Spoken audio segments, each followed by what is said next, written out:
226. He is Daniel Dynamite Dubois, the IBF champion.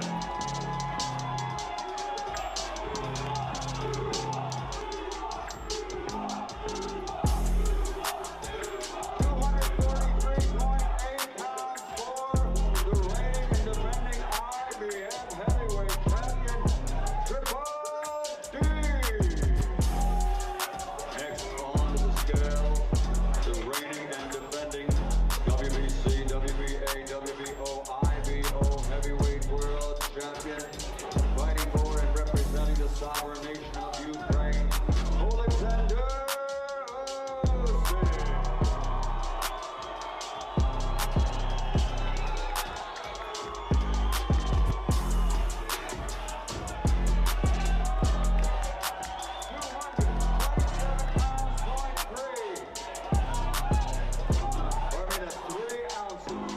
Usyk. He is Daniel Dynamite Dubois, the IBF champion.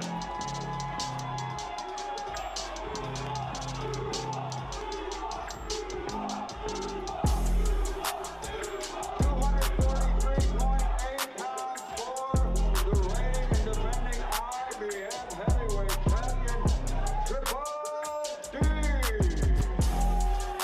Next on the scale, the reigning and defending WBC, WBA, WBO, IBO heavyweight world champion, fighting for and representing the sovereign nation of Ukraine, Oleksandr Usyk.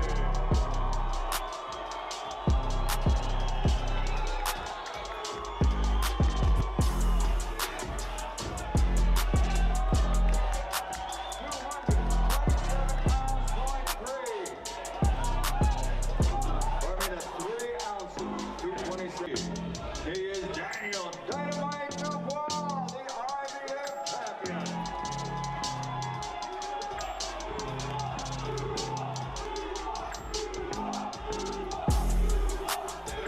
243.8 pounds for the reigning and defending IBF heavyweight champion, Triple Mic check, mic check.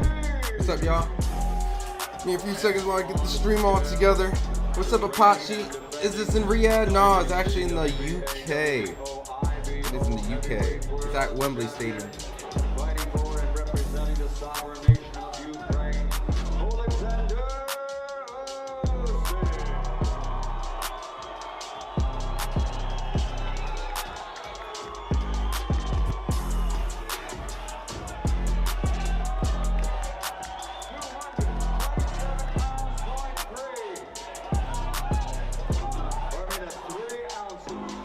Usyk.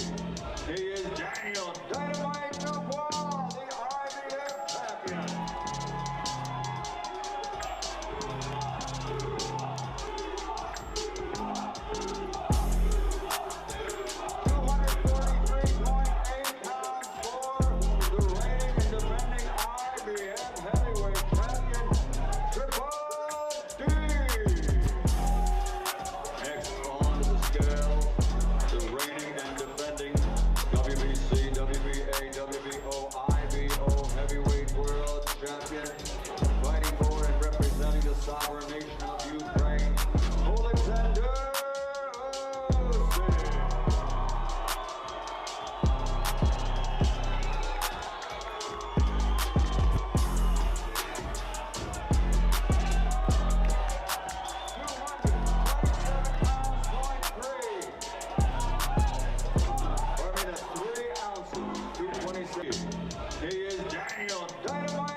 sick. Alright, y'all. I'm about to switch the screen in 1 second.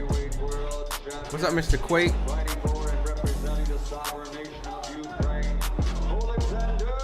Oh, shit, what the hell? This dude hanging off the ropes for.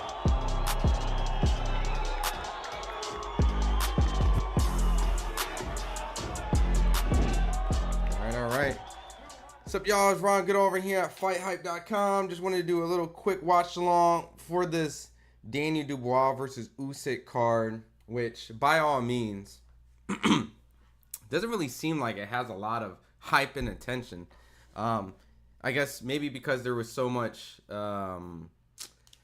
controversy in the knockdown is probably the reason why this fight's made, and after Daniel Dubois knocked out Joshua. But it doesn't really seem like it has like a crazy influx of interest, you know. But outside of that, I mean, it is for the undisputed title again.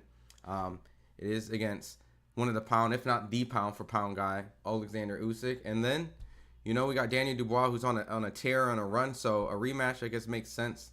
You know, I guess this is the only thing that really makes sense for Usyk. So, what up, Mr. Quake? What up, Mr. Bizzle? Yo, that was just simply just an intro loop. That's all. So, figured to really actually save a lot of my energy today for the Manny Pacquiao Mario Barrios live watch party. All right, because right after this, I'm going straight live to that. Like, to me, that feels like the card that really is the one that's really everybody's tuning in, and it's no disrespect. What up, What up, Hatcher? 1999. It really feels like that's the card that everyone's really curious about, because you got the legend Manny Pacquiao making his ring return, which I know a lot of people have their mixed feelings about. And on top of it, though, Bam Rodriguez, you know, it's going to be in a unification fight tonight. Trevor McCumbee is going to be a test for Diego Pacheco. So don't get me wrong, there's a lot of great fights tonight, but the one that really at least stands out here in the States is obviously Manny Pacquiao, Mario Barrios, Tim Tszyu, Fedora. That just really is the one that I'm going to save a lot of my energy for. But what up, Jerry? What's up, man? So this is kind of, I guess, like the pregame live for the real live tonight. But I definitely wanted to not cover who I arguably probably feel is the best fighter pound for pound, is Oleksandr Usyk. So it would be a disservice as a boxing channel not to go live for that. The undercard has been kind of not that great. So it's just kind of like going straight to the co-main, straight to the main event, and then straight into the PBC card with my eyes on the side watching the Bam fight, but not calling the Bam fight. So what up, E? I'm shocked there isn't more interest in this fight. Undisputed with Usyk, who dethroned Fury. A lot of history on the line. I mean, I think, and I guess when I speak, and it's not to disrespect like Ukrainian fans or UK fans, like we're primarily like, you know, an American-based channel. So don't get me wrong, we cover around the world, but I feel like primarily we're like an American-based channel. So there might be some channels out there that are really cashing in on this event, because you're right, it is undisputed. It is Usyk, the guy that beat Joshua twice, Fury twice. And, you know, now he's going to fight Daniel Dubois for the second time, which can potentially make him, without a doubt, the best heavyweight of this era. And maybe even you can debate where you want to put him in. But for the most part, that's just kind of the state where we're at, you know. I mean, even when Fury and Usyk fought, it was just never really that type of event that was that catastrophic mainstream-wise. Like, it wasn't like groundbreaking like a Floyd or Pacquiao or something like that. But accomplished-wise, I mean, Usyk's definitely future Hall of Famer. But there was a lot of history on the line. And I do want to watch the fight, because I did feel like Daniel Dubois did catch Usyk clean and flush. So, what up, Leonard? Facts. What time is Lerena? So it's going to be the next fight. So right now we have the Lapin Edmondson fight going on right now. So I'll give you a quick screenshot. Obviously I can't show the fight, but I'll give you kind of the look or feel of what the event looks like. Yeah, let me see. Boom. Screen share this really quick for you guys. Yeah, so this is the fight that's on right now. The next one will be Lawrence Okolie, and that's, you know, I watch Lawrence and Okolie, so I'm gonna tune in for Lawrence to really see how the Lerena fight looks like. But outside that, main event, then straight to the PBC card. You know, are you doing the Manny fight as well? Absolutely. Like, that's really, like I said, like I could have probably went live maybe 3-4 hours, like maybe like 3 hours ago, but I didn't really want to exhaust myself, especially, no disrespect to the undercard. It just wasn't a card that really interests me, right? The main event does, the co-main, you know, does, but outside of that, it's just something that I just can't see myself. And to be honest, I really didn't know a lot about the undercard, so I'm not really gonna, you know, sit here and give you guys a lot of information I don't really know too much about. I know this Lapin guy, this Ukrainian guy that's on right now while we wait for Lawrence. Pretty good amateur fighter, but still, you know, nothing for me to scream and go crazy. What's your favorite? Who's my favorite? You know, my brain is saying pick Mario Barrios, but my heart's saying Manny. I always 99% usually choose the boxer and choose the guy that I think in my brain. But every once in a while I go with my heart. So I think tonight I'm gonna go with my heart. Just so you guys know why I'm picking. But I actually do think Manny has a very good chance of beating Mario Barrios. Would I say, should he be the favorite? No. But I'm still going to pick Manny, you know, just because, you know, it's Manny, right? Lots about tonight. Absolutely. Yo, what up, Marv? What's up, man? Good to see you in the chat, man. It's going to be a long, long night. So I'm gearing up. I got some, this pressed drink that has 120 milligrams of caffeine, L-theramine, whatever, theanine or whatever that is. It's supposed to keep me up all night. So European fighters has more discipline, especially Eastern European fighters. Yeah, I mean, look, I mean, I'm not going to say what country or what person, you know, what place has the more disciplined fighters, but I can say European fighters, well, especially Eastern European fighters, have a very strong discipline. You know, a lot of amateur fights. They're kind of the ones that are leading the amateur scene really well. Uzbekistan, Lomachenko's, things like that. So anytime I see a solid Eastern European fight, I never count them out. Manny Cloudy was underrated. Yeah, that was a good fight. Especially what Claudio was able to accomplish early on. I just logged in. Who you got in the main event? You know what? It's hard to beat Usyk. It's hard to beat Usyk. Even though Biggest V, even though I see some of you guys asking when is the main event stuff. I'll answer that question in 1 second. Even though I do feel like Daniel Dubois landed a clean flush shot that by all means should have potentially been a knockdown that could have led to a knockout, right? If Usyk couldn't get up. Usyk was able to get up and dominate afterwards. I really feel like Usyk's going to win this fight. He's just the smarter fighter. He is the boxer. He was the one that essentially was dominating the fight prior to the knockdown, and he made the adjustments later on. So it's really hard for me. It's really hard for me to pick against them. Like, Usyk is the pound for pound, in my opinion. With Crawford and Inoue interchangeable depending on what they accomplish. If Crawford beats Canelo, then obviously that's the pound for pound guy for me. Those guys are interchangeable. But as in right this very second, I mean, you're talking about the pound for pound guy, in my opinion. The boxer, right? The boxer who makes the adjustments and makes the rematch look easier than he did the first fight when he fought Joshua and Fury. I know Daniel Dubois is coming off that vicious knockout against Anthony Joshua, but, you know, not discrediting his win against Anthony Joshua, but style-wise, I just think Joshua just underestimated him or just wasn't prepared for the wrecking ball. It became a shootout, and obviously Anthony Joshua just does not have the arsenal to keep a guy like that in a boxing range for a long period of time with all the changing of trainers and all that stuff. So, but, yeah, Gordon Ramsay was in the crowd.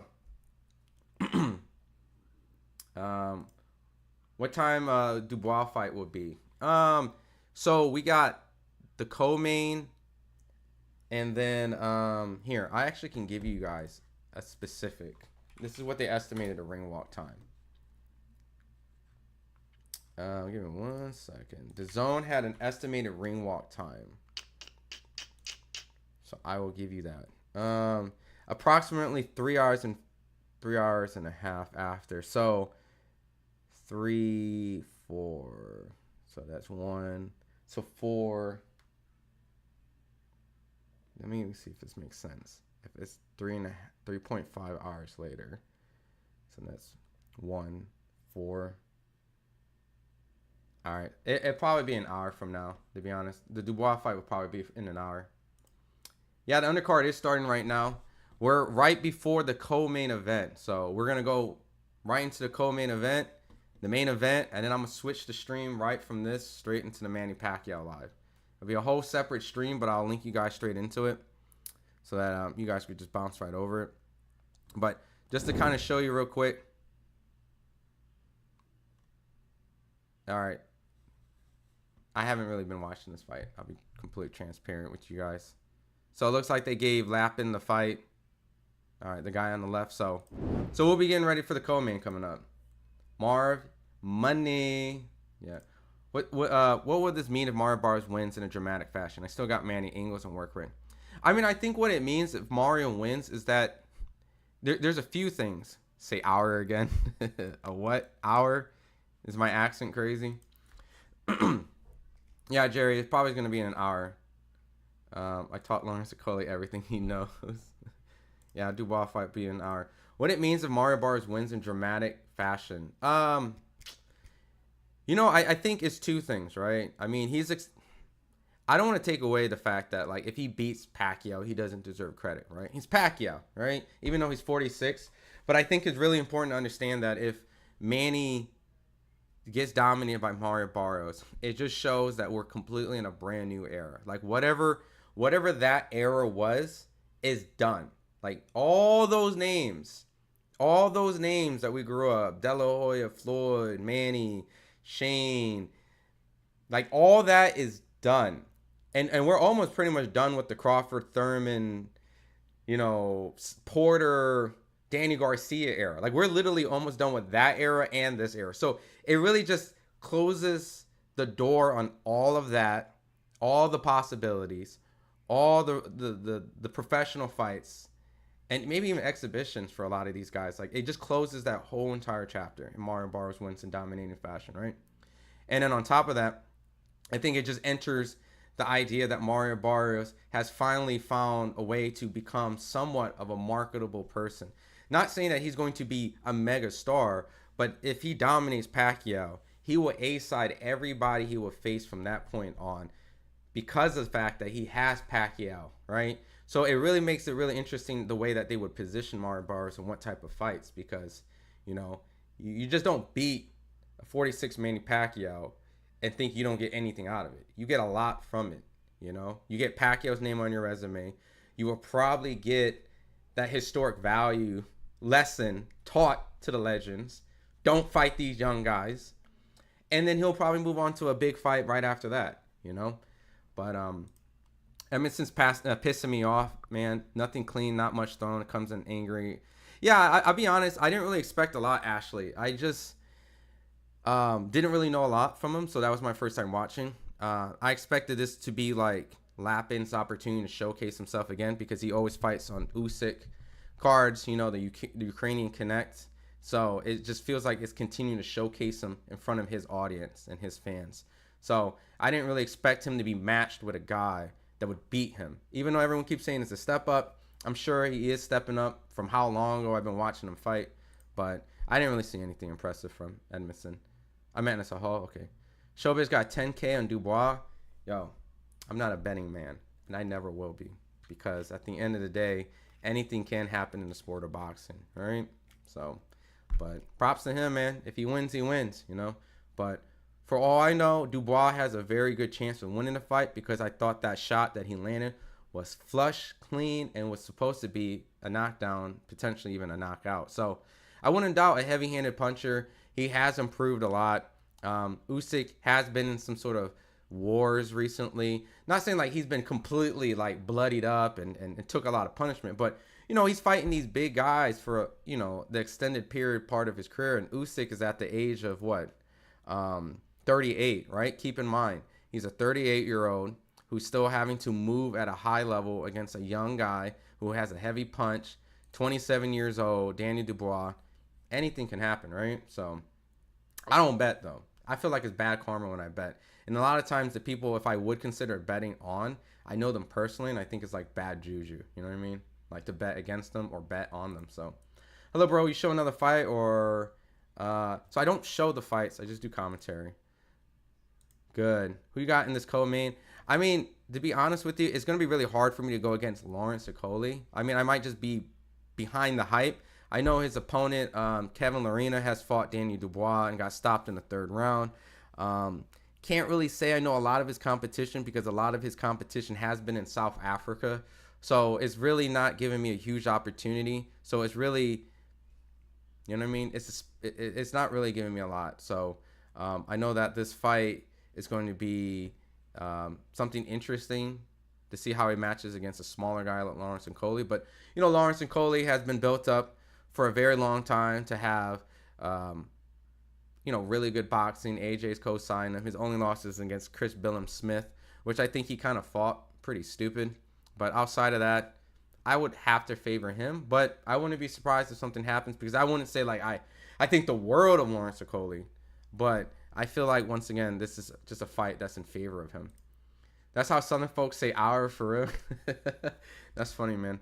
I mean, I was born in Nebraska, man. I was raised in the Midwest in Ohio. You know, I've lived everywhere. Imagine we got Mayweather versus Manny in 2026. So for everyone to understand something real quick, it was reported by the big man himself that Floyd said, like, whatever potential happens out of this Manny Pacquiao fight is essentially a lie. Like, by all means, this fight between those two would not happen. But you never know, right? It's boxing. So for right now, I mean, Floyd has mentioned that he has no interest. It's a lie that he's not actually looking at the fight. But it really just depends on probably how Manny wins and what type of fashion and what type of opportunities come out. But if those two came out and fought in 2026, it wouldn't really be disgusting to me, only because of the fact that they would be around the same age, right? So it's not like we're asking Manny or Floyd to fight a guy that's like half their age. They're fighting essentially their own age bracket. So 48, 46 probably wouldn't be what we expect the first fight to be, let alone what we imagine what it would have been if, you know, if they fought earlier. But it's probably just a exhibition version of that turned pro. So I don't know, man. I just can't imagine. Did you cover Loma versus Devin? Yeah, I actually was there present. You know, I'm not mad at anyone that feels that they thought Devin won or thought Lomachenko won or thought it was a draw, right? I mean, I like certain things that Devin did, so I gave him probably more credit than the average person, right? Because the average person thought Lomachenko won the fight. And I can see Lomachenko winning the fight. Me being there, I thought Devin won the fight, but I did cover Devin a lot during that time. So I'm not putting past me to be potentially subconsciously biased, right? So I thought Devin edged it out. I liked the body work that he did. Loma had great headshots. Devin had a lot of great body shots. I weighted. I liked the body shots a little bit more than Loma's headshots. So because of it, I gave it to Devin. But watching it, depending on how you scored it and what you liked, I wouldn't been mad if you thought Lomachenko won or it was a draw. You know, I think for me, I think a lot of people didn't like Devin, so they didn't really necessarily give him enough credit. But a lot of people chose Lomachenko. I mean, a lot of people said Lomachenko won the fight. So I could be just in the minority of that, and I can accept that I have a minority opinion, and that's just what it is. But either or, man, me personally, I wish they had a rematch, but I knew that Devin wasn't going to stay at 135, and Loma was going to get older. So I feel like the rematch would have probably been a deficit for both in a way, depending on how Devin would have looked again at 135. Loma didn't really look that great against Kambosos like afterwards. So in my opinion, it would have been a worse version of that. Maybe it would have been competitive because they're both shortcomings, but if Devin was able to actually stay at that weight healthy and push for another year, then I expect Devin to dominate just because of the age thing, right? You know, where I'm from, born in the Midwest. Where is crazy? Yo, chill, Mo. Usyk for KO. Usyk all the way. All right. I got Usyk winning. All right. Does anybody have Daniel Dubois winning? I guess that's the thing. Like, does anyone have the underdog? Because me personally, even though Daniel looked good, I just, I mean, I'm not saying I don't see it. I just don't favor. I never pick against the boxer. You know what I mean? Even though Usyk's 38, it's hard for me to pick against the boxer. You know, Usyk's never really had a controversial fight outside of that punch, which wasn't his fault, but outside of that moment, Usyk got up, dominated again. So, what? Ron? No bets? It's shocked. Nah, dude, I don't do no bets. I don't do no bets. Guys, you know if DAZN's the only platform where you can watch the fight? Yeah, unfortunately, that's the only way. At least here in the States, you have to pay for it. All right, so. And for a lot of people who've been wondering about this DAZN thing too, Eddie Hearn clarified that there still will be pay-per-view on DAZN because he's not part of, like, he could be co-promoting or promoting with Riyadh season, but when it's a matchroom only card, they may still throw on pay-per-views. So, but DAZN is kind of the one that's been having all these fights at this point. What up, Avengers? What time do they fight? It's 3:51 p.m. here. Jeez. I'm expecting them to fight at 5 because we have a co-main, right? So they're going to do the co-main. If the co-main moves on quickly, then I expect the main event to keep, you know, to roll on fast. These Turkey cards, you know, Turkey's there. I expect it to move fast. And so from this point, they're getting ready to get Lawrence Okolie in the ring. If a knockout happens, we might be moving straight into the main event, which then I'll move straight into the Manny Pacquiao fight, right? Which I'm going to switch streams. I'm going to go to a completely different stream. I'll funnel you guys to that stream. I'm going to actually try this redirecting on YouTube to see if I can move you guys from one chat to the next chat. So just stay here, you know. But I think it's going to probably be an hour from now. And then, you know, we'll do the Pacquiao card. How long till it starts? Yeah, so the co-main, let me show you guys a quick screenshot, right? So I won't be able to show the fights, but I'll grab you guys some screenshots so to give you kind of a, so we can see right now they're already showing tail of the tape. Lawrence Okolie 32, 33 Lerena. You know, these guys are pretty big guys, 262. Yo, Lawrence really filled up. Jesus, I know he was a cruiserweight before, but man, he just did not care anymore. He just went and walked around. Yo, these guys are some big ass guys. I'm not gonna lie. 262. 262. All right, I didn't see the weigh-in. Lawrence better not look fat. That is a lot from a cruiserweight to go from 200 to 262. I mean, he's a big guy though. 6'5", 82 and a half reach. I would be shocked if Lerena, unless he's like this Tasmanian devil, to be able to get in with this type of height and reach and this size. That's crazy. How many fights left? We got this co-main and then the main event. Now I can't show the fight, man. I can't because we get copyright straight. You also believe like some others that Parker's the only one currently. I've been told by a lot of respectful people, Bane, that Parker fighting style would give Usyk issues. Who did I interview? I think I interviewed, was it Richard Torres? No. Someone, I can't remember. I have to go look up the interview. I interviewed someone who sparred with, I'm going to do it right now. Fuck that. Sparred Usyk Parker. FightHype. I interviewed someone. Who did I interview?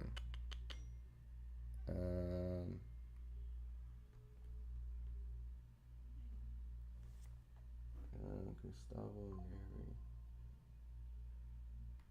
Neri.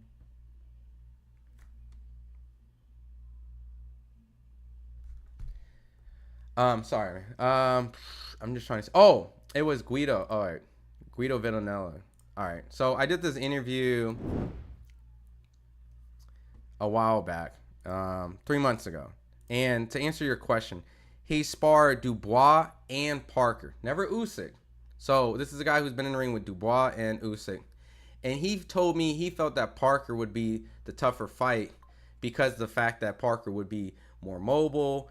His size might not be something that he can oppose on like a Dubois, but simply because of the fact that he has the angles, the agile movement. We can see he can punch. You know, I think personally, Parker would be a harder fight because stylistically, he's going to have to fight like a boxer, a youthful boxer that jumps around, cuts angles like him, give him a look that he hasn't been accustomed for since he was a cruiserweight. So, and he's 38, so his movement's going to be better than Dubois, but now he has to use that mobileness against a younger guy who's been kind of reinventing himself. I think Parker would definitely be the toughest challenge unless Dubois lands some serious shots. But I would still favor Usyk because it's Usyk, right?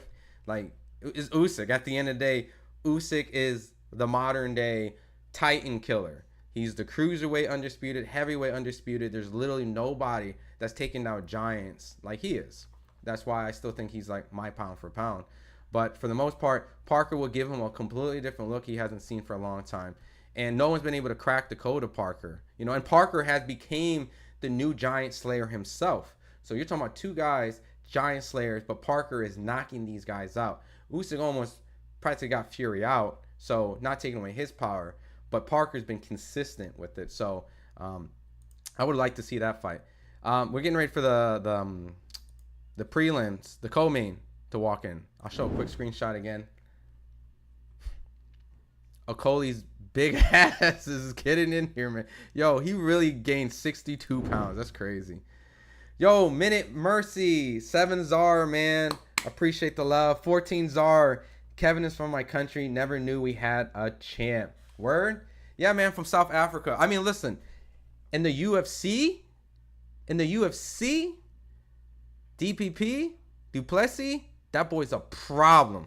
You guys have a South African champion. That boy is a problem. But in boxing, it's been a very long time since there's been a South African champion. A very, very long time. Since probably when I was like in grade school. You know what I mean? But other than that, yeah, I mean, I'm not that hip to him. I'm not going to lie. Kevin really hasn't been on my radar for a long time. So I do know that he fought Danny Dubois and got knocked out. But for the most part, not really hip.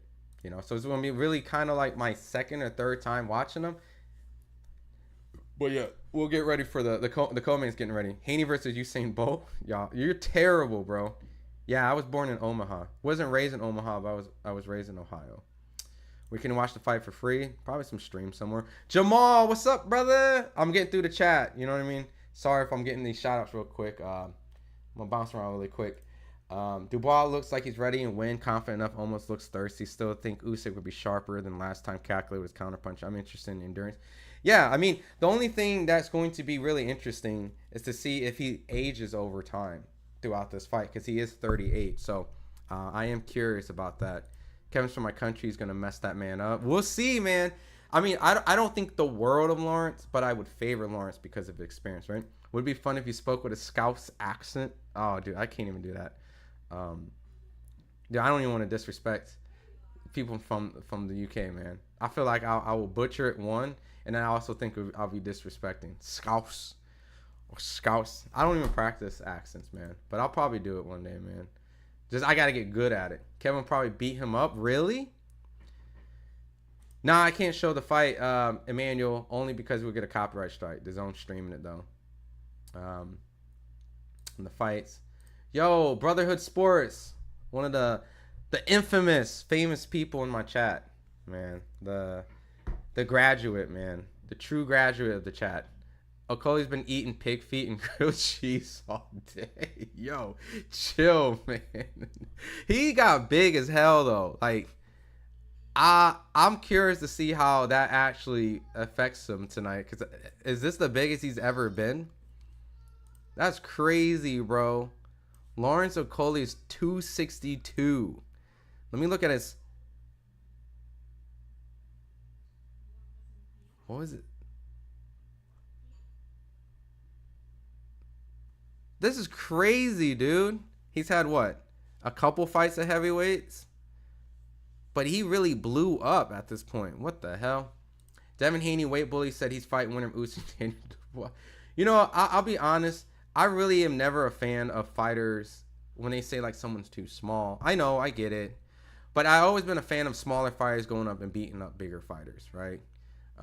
That's just always been my thing. Growing up watching people like Floyd and Pacquiao. I mean, even in this case, Usyk, Bud is moving up, try to fight Canelo. I've always been a bigger fan of those type of guys that continue to move up and try to challenge themselves by fighting someone who has a physical advantage. You know what I mean? That physical advantage plays a factor, but if your skill is able to compromise their physical attributes, then those are the type of fighters that I gravitate to.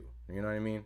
Like, so, I mean, I know this new era is kind of like if you can make it, you know, not saying that fighters didn't shrink down too back in the day, but it just seems like it's become a thing to kind of express that you're bigger than somebody, when me personally, I prefer you to kind of say other things. You know what I mean? Like, you're smaller than them, but then you kind of have that, man, I fought bigger guys than you, kind of. But good plan, bro. Awesome. Like shifting them Usyk to Pacquiao after the fight. Yeah, I appreciate it, Tony. I have Daniel on points. Wow, okay. I think his power is enough to keep Usyk moving and allowing. What up, UK Rob? What's up, man? What's up? I'm gonna read the chat in between. Let me cut this out right here and get ready for the stream. So for you guys who's new to the stream, don't really understand how this whole setup works, I have the rounds right here, 1 out of 12. I got the timer going on. Catch up with the chat a little bit right now, but I'll also be calling the fight in between. And if I didn't read your comments, I'll read in between the breaks. All right. So Lawrence Okolie fighting from the orthodox stance, bouncing back and forth a little bit, sticking his jab out, using that tremendous, insane reach that he has against Lerena. I mean, it almost feels like he almost has a 10-inch reach advantage. It feels like he targets the body with a right hook, and it was a clean flush shot. Lerena looks like he's trying to box his way into Okolie, so it doesn't really give me the idea that he's going to try to rough Okolie up. Looks like there's going to be kind of a mid-range fight. Okolie's trying to keep his distance by jabbing, and Lerena's trying to jab his way in, but he's keeping still distance. So I don't know if this is a great idea from Kevin, personally, just because the fact that he has such a huge attribute to overcome. But he puts a high guard and he gets a couple body shots from Okolie. They clinch up.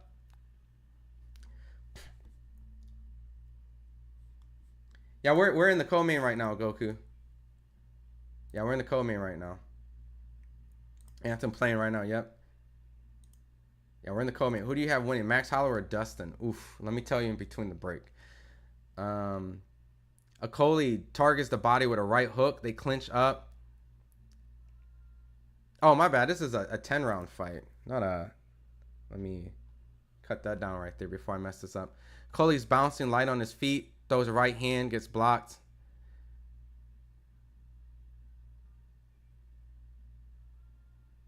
This jab right now is becoming a huge problem for Lerena. He's not going to be able to get anything off if he can't get inside the reach.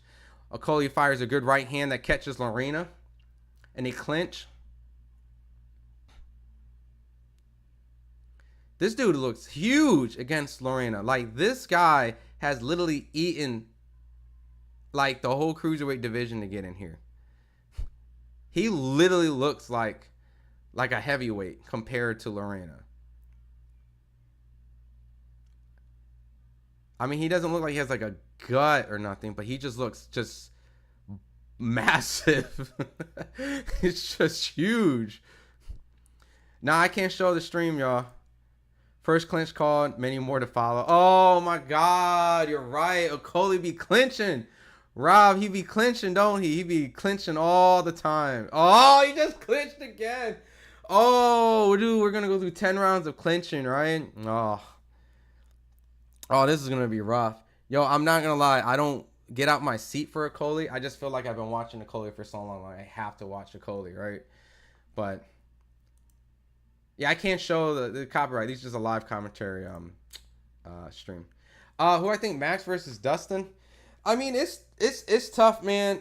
Style wise, they're both great strikers. I think I'm a fan of both. You know, I've never actually interviewed Max or met Max, but I met Dustin Poirier. Super cool guy. Super cool guy. Like hands down, super one of my like favorite MMA dudes that I've like chatted with. Right. But it's a tough fight. I think it's really who's just the fresher guy that night. You know, both guys have been in a lot of wars. Dustin has heavy hands. Max has great angles. I think Dustin. Is Dustin? Man, I'm a little rusty on my UFC. Dustin Poirier. Is Dustin coming off a win? Because I know Max got stopped recently against Ilya, which, no disrespect. I mean, losing to him is not a bad thing. Yeah, if you guys can tell me if Dustin won last fight, I mean, I think that's going to be something that's gonna play a factor, right? No, Dustin's coming off 3 losses. Ugh, see, I don't know, bro. I'm sorry. They asked me, man. You know I'm a fan of. I cover both sports. I'll get to that conversation later. But yes, about this amazing hug fest that's going on with Okolie. Heavyweight, bigger guy, still clinching. Kevin Lerena is going to have to figure out a way to kind of get inside and rough up Okolie. Because really, Okolie's only fight that he lost was a fight where he was in a slug out, you know, with Chris Bill and Smith. So I really do need to see some sort of smart aggression from Lerena. If not, he's going to get picked apart. He's going to have body shots like there. Okolie is landing good right hands to the body. He's trying to split the guard with that right hand. And every time he gets close, Okolie clinches. So if this ref doesn't really, I don't know, lay the rules down saying that he doesn't like clinching and allows it, then we're just going to have to sit here and maybe I'll probably start a clinch counter. But good lead left hook by Okolie right before he clinches. Lerena and Rob. Now, after you said that, I keep thinking. No, I won't be streaming the fight, though. Bam is up now. Bam's fight's on right now? Bam's fight's not on right now. Don't lie to me. Don't you dare. I'm not sure. Maybe Ron knows. Bam's fight's not on right now. That's in the UK. What up, Terrell? Yeah, Bam's fight's not going on right now. Yeah, man. Bam's amazing, by the way. I think Bam's going to get through his opponent pretty easy. How many more fights before the main event? Just this fight. We got this fight, and then Okolie's WBC #1. So WBC. Oh, jeez, man. Good right to the body from Okolie. As in right now, Kevin is just having a hard time just getting in reach, and every time he gets close, Okolie ties him up and clinches. So not really much to really commentate. Very one-dimensional fight where Lerena is just kind of just standing right in front of Okolie and then walks forward without using his jab, without using any sort of angles. He's just kind of standing right directly in front of Okolie, and Okolie is just getting every once in a while a good right to the body, maybe a good right between the guards, but right after it, we're talking about another clinch attempt. Damn, bro. This is a rough fight to get through. Right to the body. Unless Okolie really gets some damaging shots. But there's a lot of clinching going on in this fight. I mean, a lot of clinching. Like, a lot of clinching. I know people complained about Pacquiao clinching last week. No, this is a lot of clinching. So, Usyk Dubois is going to be the next fight. Yeah, next fight. What's the zone being so greedy? Do you think it's legal to live stream like a simulator setup for fights like they did for tennis Olympics to watch for free? I mean, if they have the rights of their footage, then and they don't give the ability to, then it's never going to be our rights to use their footage unless they give us permission. Drummers Against Tick, what's up, man? Thanks for all your work, man. I appreciate it, man. Appreciate you being a supporter. Thanks for tuning in, man. Hope everything is good with you. Hopefully you're having a good time watching Okolie clinching excessively right now as a heavyweight. Shout out to Antonio, bro. It's his B-Day. Thanks, bro. Oh, happy birthday, Antonio. LOL at Devin Wayne, heavyweight. Do you think Tank is done? I'm trying to figure out my schedule to cover that fight. And, I just came in. Did anyone win? We're right now in the co-main event, third round, 2 minutes and 52 seconds in. Waiting for the main event to start. But what was I talking about? No, it's Tank done. Good left hook by Okolie right there to the body. Okolie's digging to the body a lot. A lot of good body shots from Okolie. But, I mean, I really don't know, man. Like, I'm not going to lie. I didn't think Tank was going to lose against Lamont Roach. Maybe that's me underestimating what Lamont Roach is capable of doing. But as much attention and praise that Tank has gotten, good right to the body by Okolie. Yeah, man. Lerena just can't get to Okolie. This is going to be a 10-round fight. Yeah, come back and, yeah, expect the full 10 rounds in this. This is going the distance. It's really tough because, you know, Tank is talking about retirement. He's losing fights that people expect him to win. Now he has this situation, which we don't even know if the rematch is going to go down. I really don't know, man. I mean, I wouldn't count Tank out, but I can definitely say, like, he's not in his prime from what's going on right now. The fight today, Famela, Cafu, and Bam. Yeah, that's going on today. 3 fight cards, man. Unfortunately, Bam's going to get buried underneath all of this. I mean, I'm going to watch it. I think Bam is an amazing fighter. You know, I've been covering him from, like, a couple of his pro fights and from the start of his career. And really just saw how special that kid was. So, and it's unique because, like, Robert Garcia fighters don't fight that way. And that's been a Robert Garcia fighter from the beginning. So, just a naturally talented kid that listens. How many more time left for the Manny fight?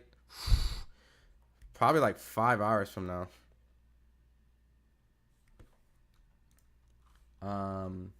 Okolie is the clinch king right now. Okolie and Lerena's dancing, huh? I mean, it's more like Lerena doesn't have solid, like, his ability to cut the distance is just not that great. He just plots his foot around, high guard, winging shots, doesn't set up his jab very well. Lerena is just kind of like a very one-dimensional heavyweight fighter I see right now. Meanwhile, Okolie has the attributes to make this fight easier in his favor because he has the size and reach. He uses the jab, but he definitely uses a lot of clinching to kind of prevent Lerena to even do anything to neutralize his outside game. So, for the most part, this fight just is going to just be a very boring 10-round fight unless Okolie actually clips him. Okolie getting away with leaving his arm up. Just kind of, you're talking about like just pawing his arm out? Yeah, man, Rob, this is rough. How many more? Yeah, we got, this is the main event next. Yeah, main event's next.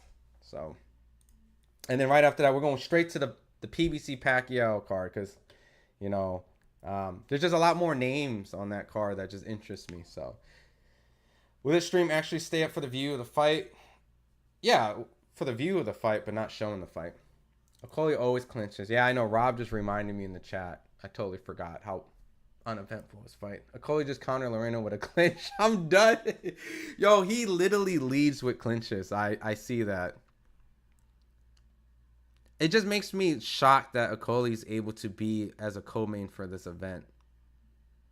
You know? But I guess maybe because Turkey's taken all the more eventful fighters on their card. My sister says she'll get pregnant with DDP if Kevin knocks this guy out. Yo, that's wild. Yo, tell your sister to chill, man. What round are we in? Man, dude, please tell me I'm on the wrong round. 4th. Oh, we got so many rounds to get through this. They clinch again. Okolie's throwing left hooks to the body. And I'm not, like, discrediting people who clinch. I thought Pacquiao clinched effectively. But for the most part, this just seems like he's clinching in a fight where he clearly has the true size and reach advantage, and he's incapable of just, like, Lerena's not really giving any type of resistance, really. So I'm just shocked that he's having to clinch. Pacquiao had a clinch in the Matias fight because that guy was on him, and he was digging to the body. He was relentless. Lerena is just very fundamentally basic. And no disrespect to Lerena, you know, if any of his family members or friends are in the chat, but I just don't really see a lot of resistance. And so for that, Okolie's just clinching a lot. And I feel like he's being able to do something besides clinching to not, one, beat his opponent, but two, raise his stock. Because I think everybody in chat is just not really interested in Okolie fights, myself included. And this is not really going to get me more excited for his future. Thanks, I'll come back in 25 minutes. Yeah, Smiley just got in, plugged in 2%. Happy Saturday, y'all. Yo, what up, Jay Lex? We gonna see if the old man can do it, man. I think the old man can do it tonight, man. I think he can pull it off. Can someone help me with $5 and steak? I have parlay cooked. What was your parlay? Cool. Bam looks strong. Yo, Terrell. Bam isn't that he looks strong. He's strong. He's smart. He's athletic. He's intelligent. He studies the old school fighters. There's a crazy story that Shakur Stevenson mentioned in an interview that when, because Bam's so much smarter than Shakur that, he would I think it was in amateurs, he was just kind of goofing around and sparring, like, yo, look at this little guy, you know what I mean? And kind of like trying to, big dog him. And Bam would swing on him. And Shakur was like, yo, what the hell? This little dude is strong as fuck. So to add to your statement, Shakur said it, man. That dude, yo, the Bam fight is actually on. Dude, stop. No, it's not. Is it really? Like they actually have that card? No, it's not. It's not. No, don't. No. The prelims haven't even. Look, y'all don't get me, because I would switch this shit off right now if Bam was fighting right now. No, he isn't. No. That hasn't started yet. Yeah, Bam. That card hasn't even started. Period. So. Gary fights Erlen today. Yeah, he fights Erlen on the PBC card. Hasn't fought for quite some time. He wants to move to 135 is what he's been speaking. When I talked to him, he really wants to fight Lamont Roach and Tank. But prediction of Maxiah Mata. I mean, I would find it really hard for me to go against Mark Maxiah, right? I mean, Jorge Mata is a Mexican fighter who clearly is going to come forward. He has respectful power. He's knocked out about half of his opponents. But when it comes to experience, when it comes to being in with better opposition and winning the better opposition, I mean, his biggest fight, I think he got stopped in by Eduardo Hernandez. I think Mark Maxiah really is just kind of in position to just have a fight where it ranks him into a mandatory position where he's going to fight for one of the champions, And when I talked to Mark, he told me that it doesn't matter what champion he fights. I think he's highly ranked underneath Navarrete and Oshaki Foster. So between those two, if he wins this fight, I think he could be a mandatory for one of those two. So Mark Maxiah should easily win that fight. I wouldn't even sweat it too much. He's a heavy-handed puncher. He's agile. He has a lot of heart. He has better experience. He's fought better opposition. He's beaten better opposition. I would be shocked if Mark won that. This undercard has been garbage. Oh, dude, EJ. I seen some channels that went live early, and I see that they got a good viewership going on right now, as they should. They went live for the whole card. I couldn't do it.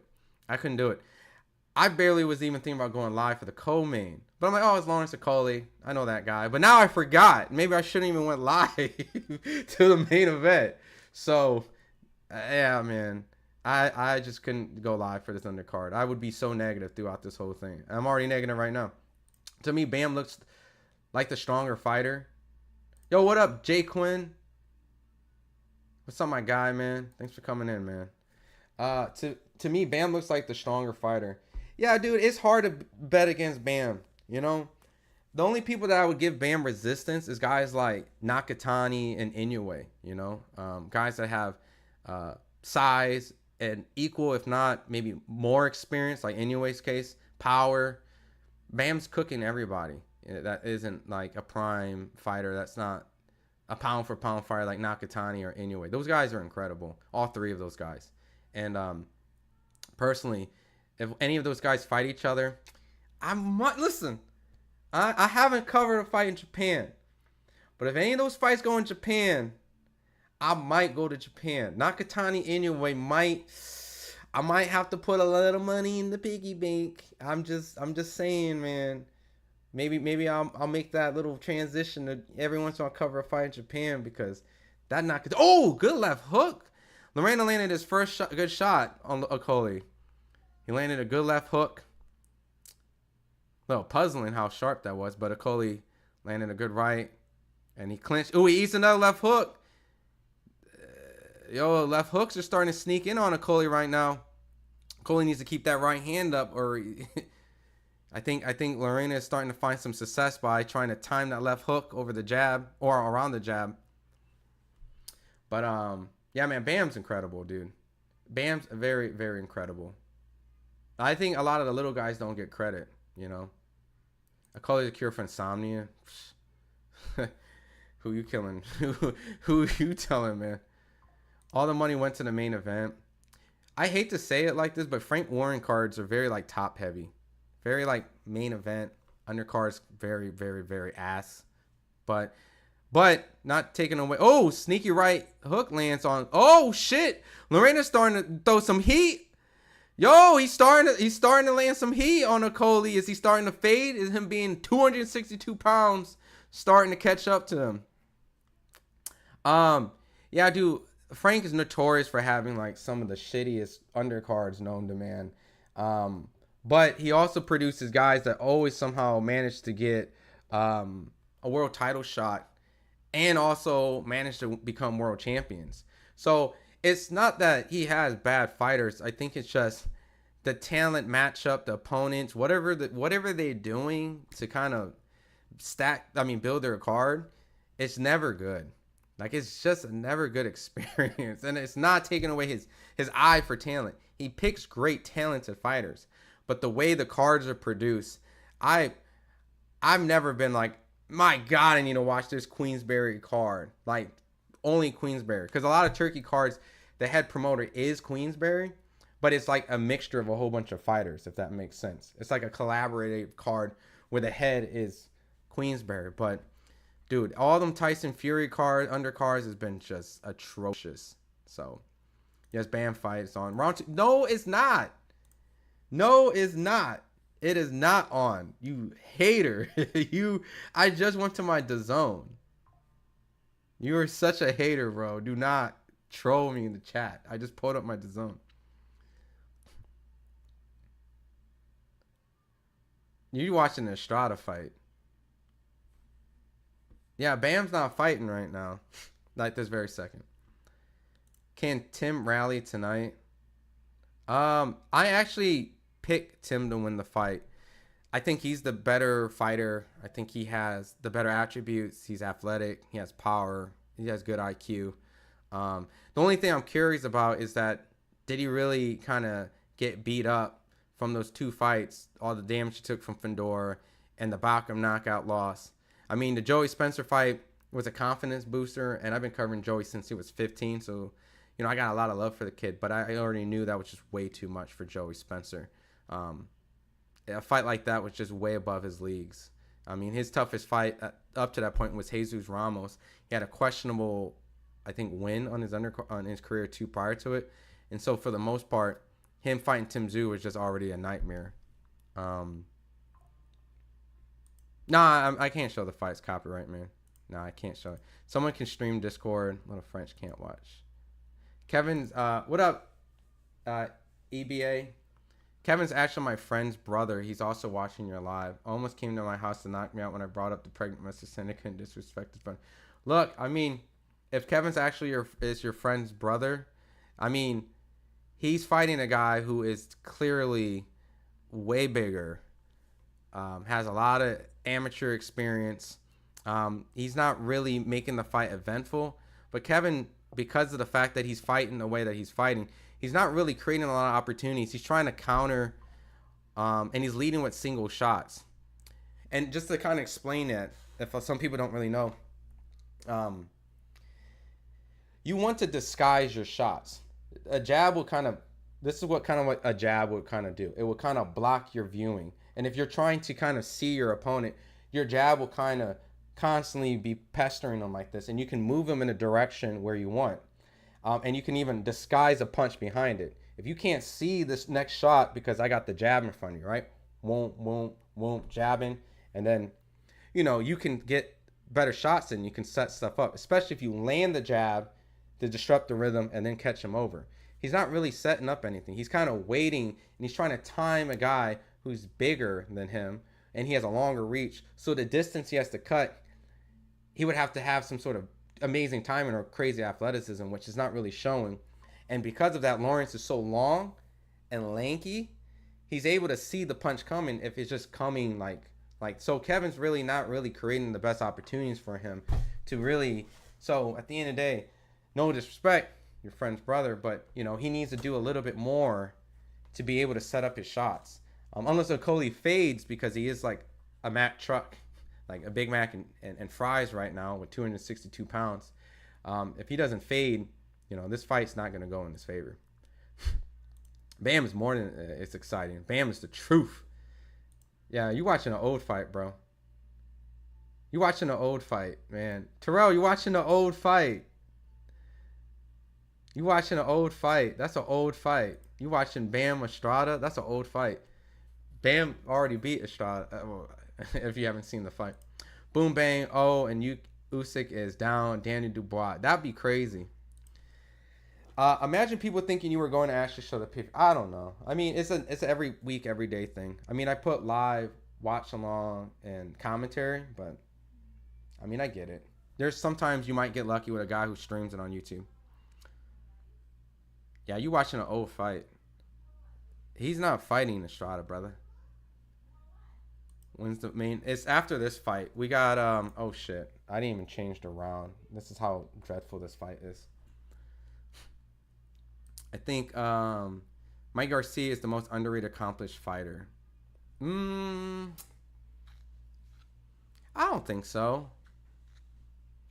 I mean, I think there's other fighters that probably get underappreciated. I think Mikey's had his praise. He's been on the pound for pound list. You know, he's gotten big fights. Yeah.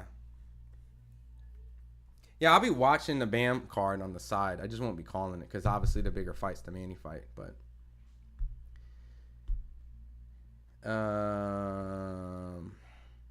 right now, who's winning this fight? I mean, it's Lawrence. Lawrence Okolie's winning this fight.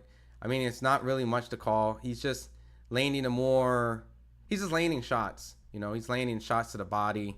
Lerena's never able to get in a solid range. Every blue moon, he might get a shot in or two, but it never has any real impact. Okolie's just I don't want to disrespect it by saying he's lame in the fight, but he's boxing. He's boxing. He's not really taking a lot of chances. He stops any type of offense with Lerena by clinching. And then when he's in a comfortable range, he lets his hands go maybe with a 1-2. And then afterwards, he'll neutralize him with a clinch. His defense is clinching.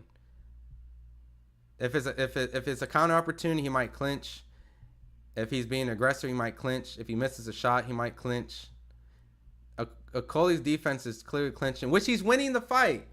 Sometimes you just win the fight. Like, that's what the game is, winning. But as an entertainment, it's not like a great fight. But he's boxing well enough and clinching well enough to win this fight. Yeah. Bam's not fighting Cafu. It's Cafu. Bam versus Cafu. Yeah, that's an old fight, Terrell.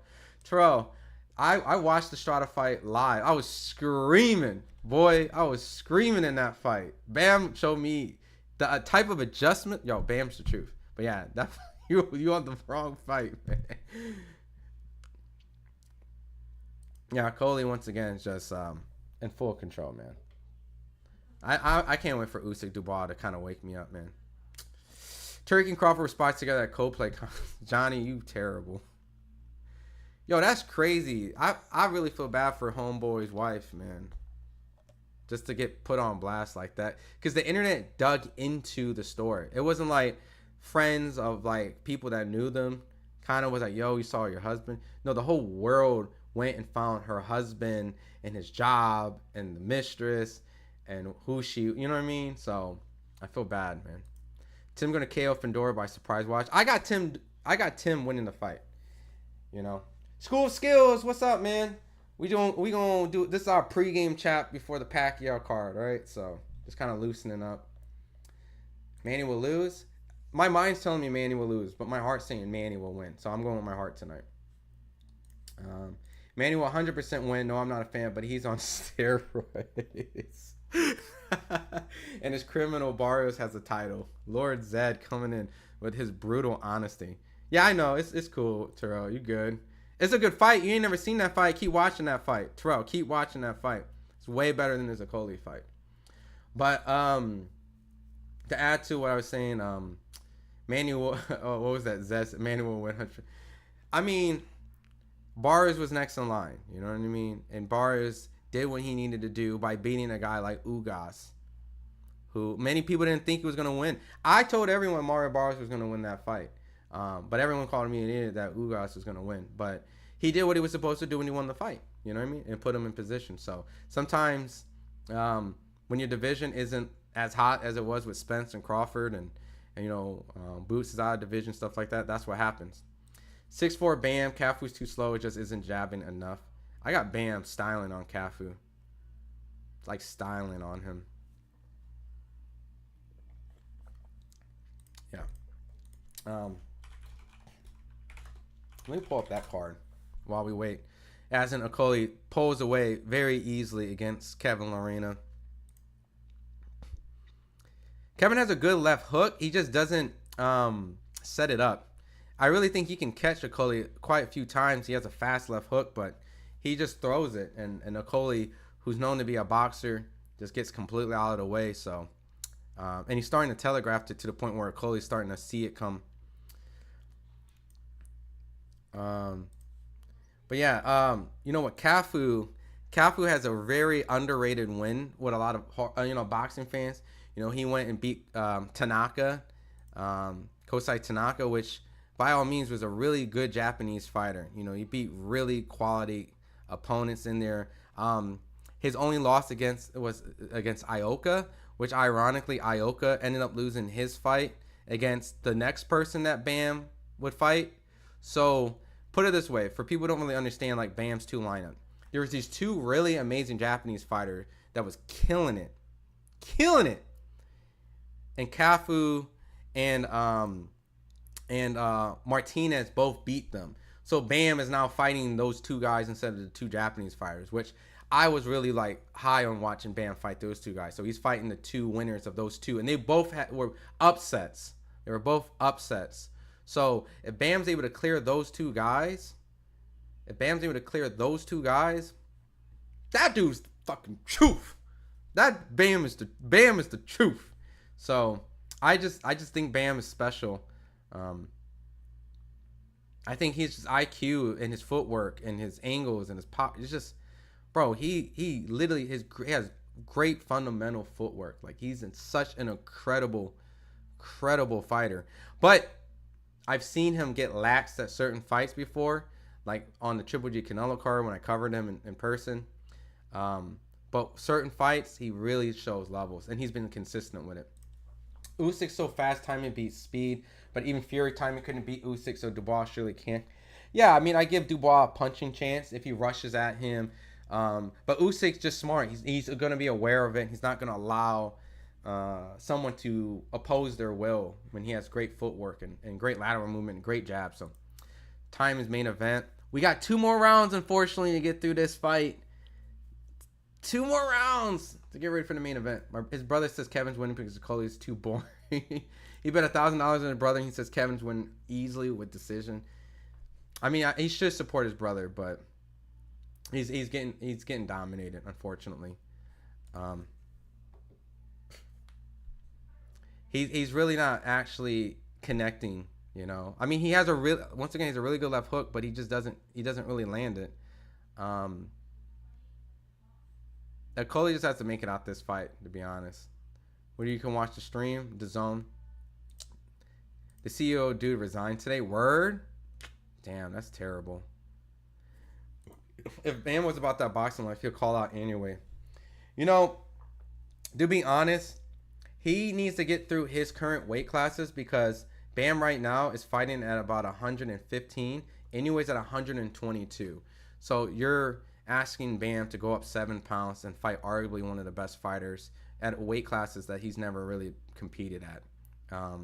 where Inoue is thinking about even going to 126. So Bam is young. He's 25. I think at some point they will cross paths. I mean, listen, to add to that School of Skills, he was down to fight Nakatani next. He was down to fight Nakatani, but Mr. Hana, the promoter, you know, it was like he didn't want that. So the promoter prevented him from actually taking the fight with Nakatani next year, which by all means is not an easy fight. You know, obviously Inoue statue and his accomplishments would make you assume that he's more of the final boss.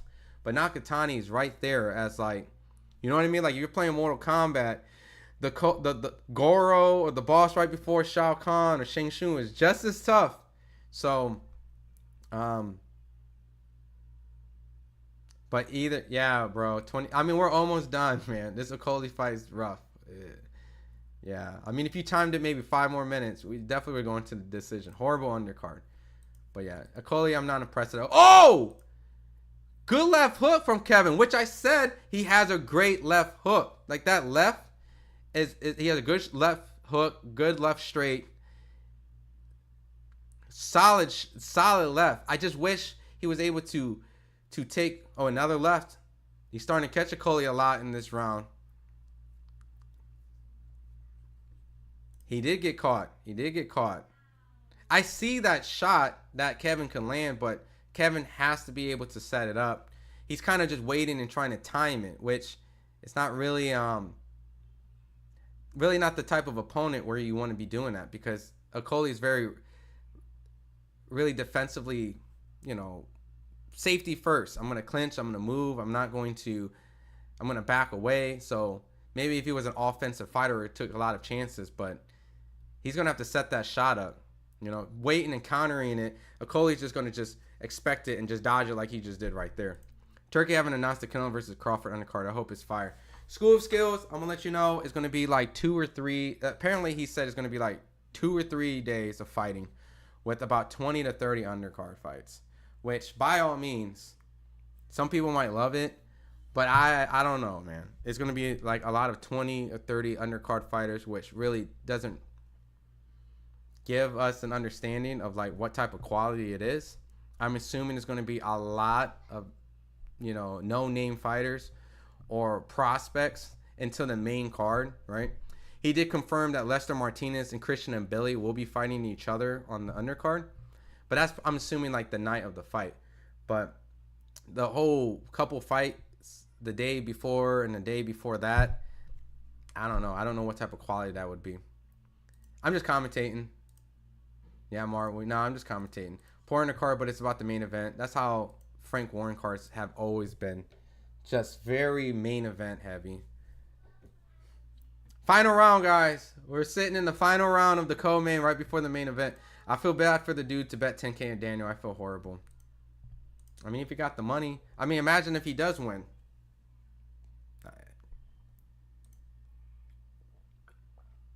Okolie definitely has no chance against the top 5. Okolie doesn't have a chance against the top 10. Scarface. There's no way in hell he beats the top 10. I do not like how Okolie paws combinations out there. Never seen a heavyweight do this. I think he can win if he actually throws punches more. I mean, Wilder would paw his jab out, but that's more like a measuring of the right hand. You know what I mean? Or getting ready to fire with a left hook after he throws the right hand. But, yeah, dude, I'm just... Keith Thurman wants a rematch. Of course he wants a rematch. But would Manny want to give him a rematch? Absolutely not. Manny for the 100% natural and living legend. He's screaming his lungs out, knock big dude out like he's screaming, don't be scared. He is being cautious. I don't know if those punches feel heavy and he's being cautious for not coming in. But I really don't see anything that has rocked him. If anything, the best punch was landed by Kevin. But he needs to go for it. Kevin definitely needs to go for broke at this point because, you know, at this rate, he's going to lose the fight. I mean, it's not a hard fight to score. It's not a great fight to give Okolie praise, but he's doing what he needs to do to win. He's landing shots to the body. He's moving effectively. He clinches excessively, which prevents Lerena to do anything with his offense. And Kevin's activity alone is just low. You know, he's relying on just one big shot, that left hook because he had some success early on. But for the most part, he's not fighting. He's not being an aggressor. He's not taking chances. He's not countering.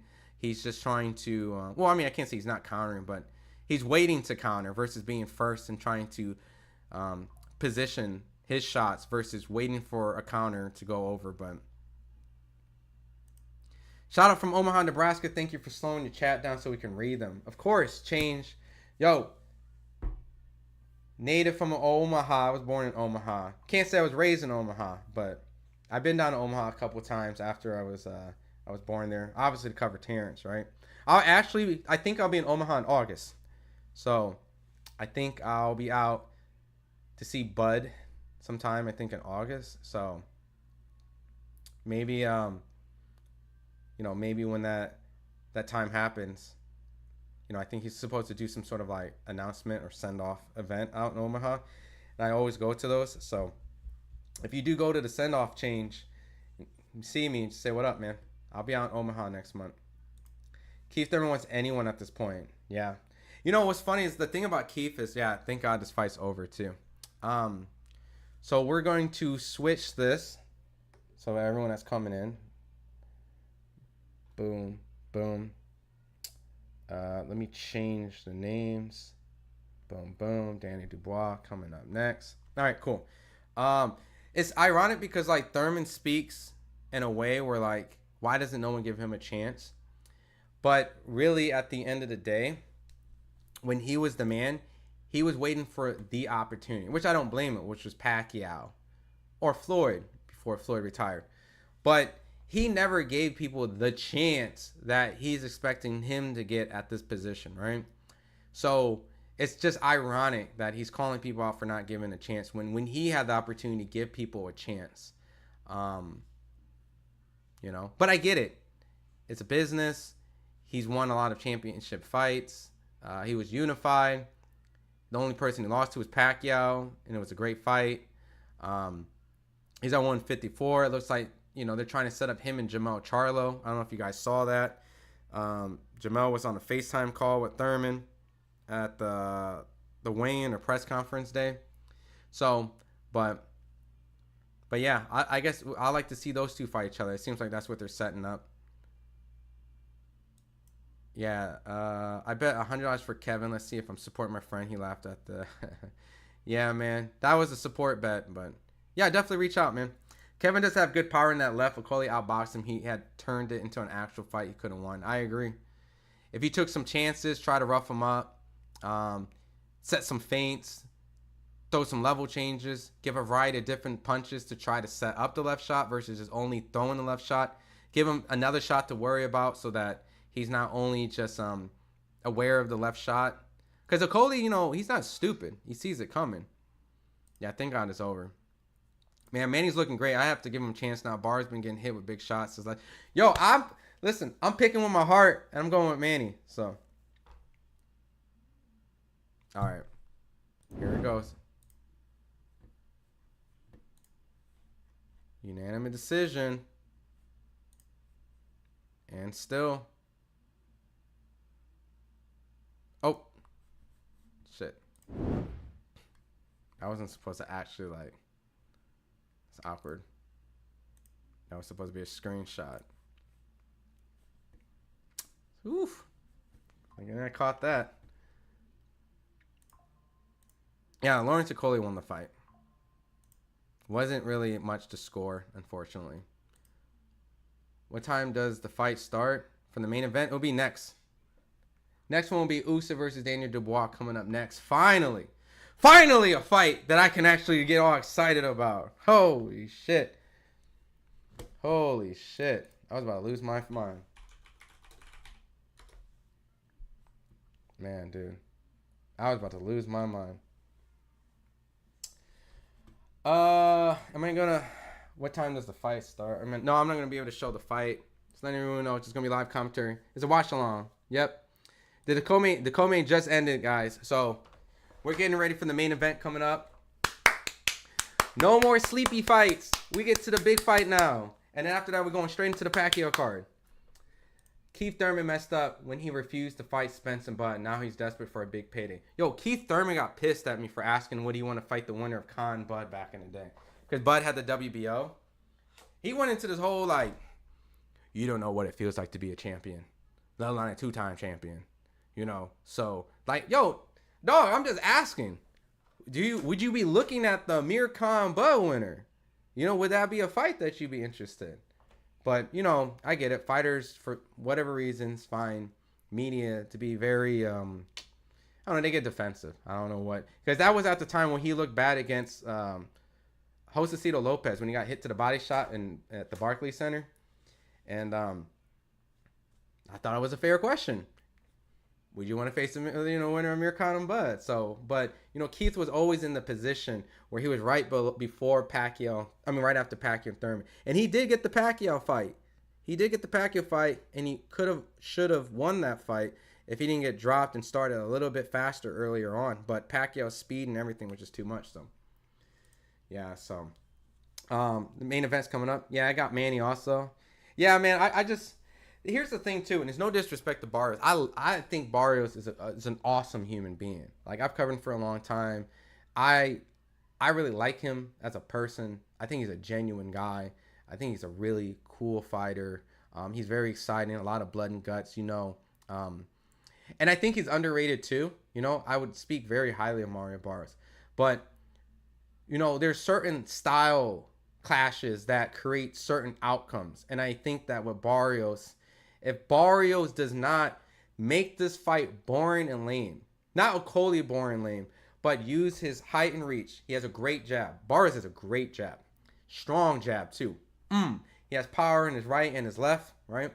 If he slows the fight down, tries to drag the fight out a little bit, you know, a little bit later, he can really put Pacquiao in a position where his youthfulness, which he doesn't have anymore, turns into the same fights that Thurman and Ugas was. Pacquiao faded the second half, right?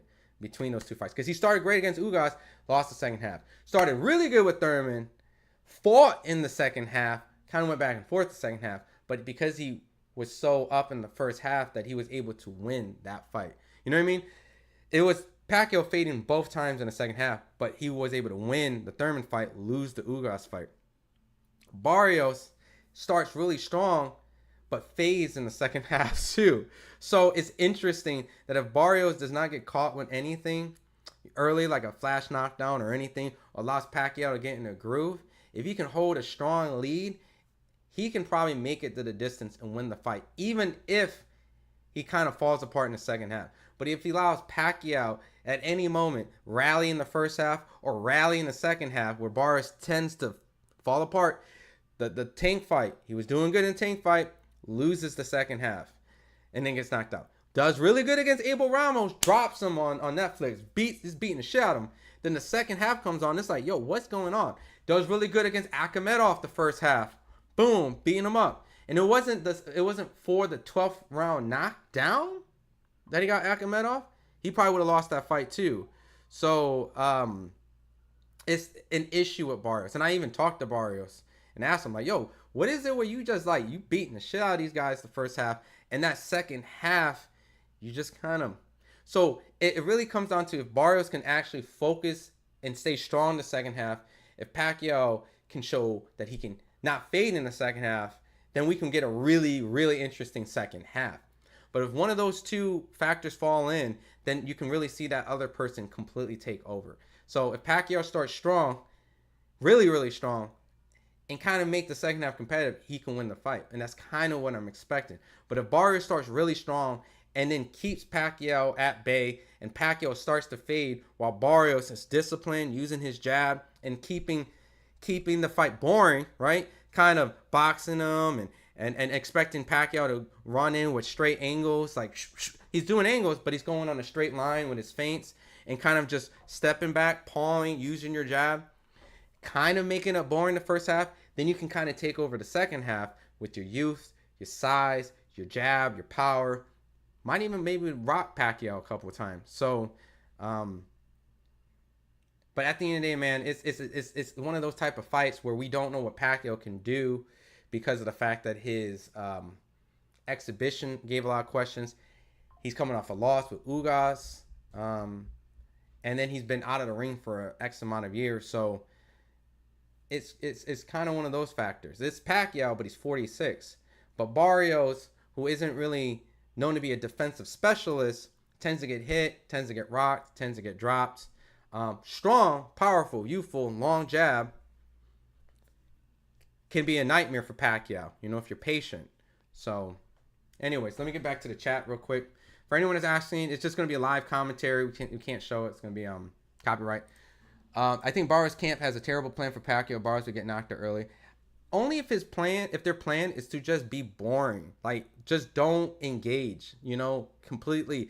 Be aware of what Pacquiao is going to try to do. He's going to come out fast. He's going to use his speed. He's going to kind of blitz, you know, Barrios and give him a look where he hasn't seen ever, and test him and try to get him into a situation when he's behind on the scorecards. If that camp is expecting that and they're very patient, which I think Bob Santos should recognize, that's how Pacquiao starts, very fast and very explosive.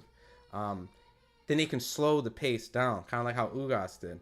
But if they're going to try to, like, you know, kind of rumble a little bit with Pacquiao, I think that's a terrible idea, because Pacquiao's still going to have power. And even though he's old, everyone's telling me he has speed still, even at this age. I don't know about his legs. I don't know what the legs look like. But, you can tell his hands is fast as hell.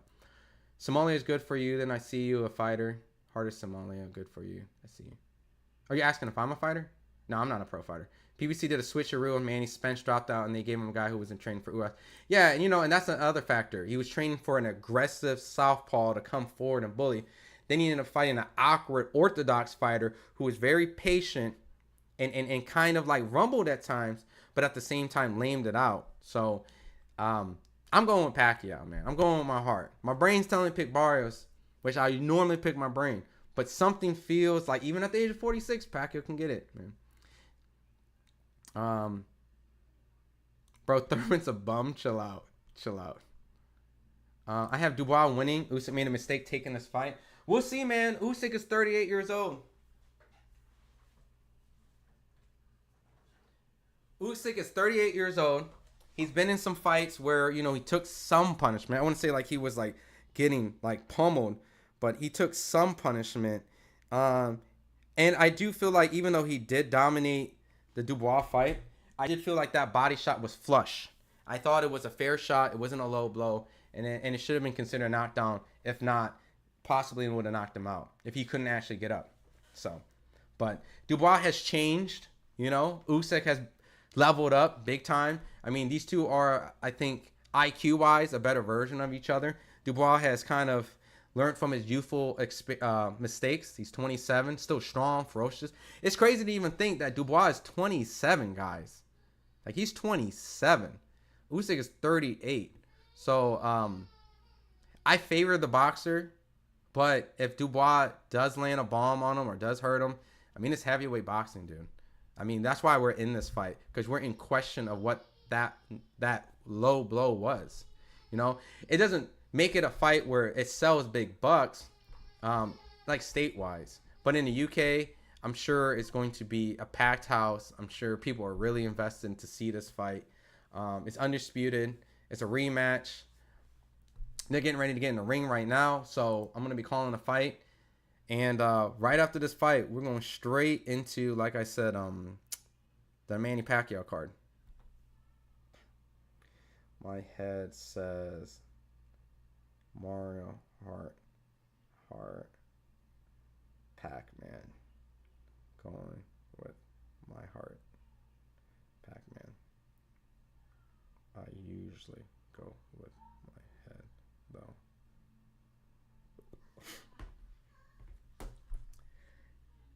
Yeah, we're only going to be commentating. Barrios gets hit too much with bombs. Manny might catch him. Yeah, like, he's very front foot heavy. And because he's very front foot heavy, even though he has a great jab, he's going to put himself in a position where I think he's going to get hit. So, you want to call Meg's street fight? Do you think Barrios has the power? I think Barrios definitely has the power. You know what I mean? I don't think you can question he doesn't have power. They're doing the Ukrainian national anthem right now, just letting you guys know. And they're probably going to do God Save the Queen next, and then they're going to have the fighters come in.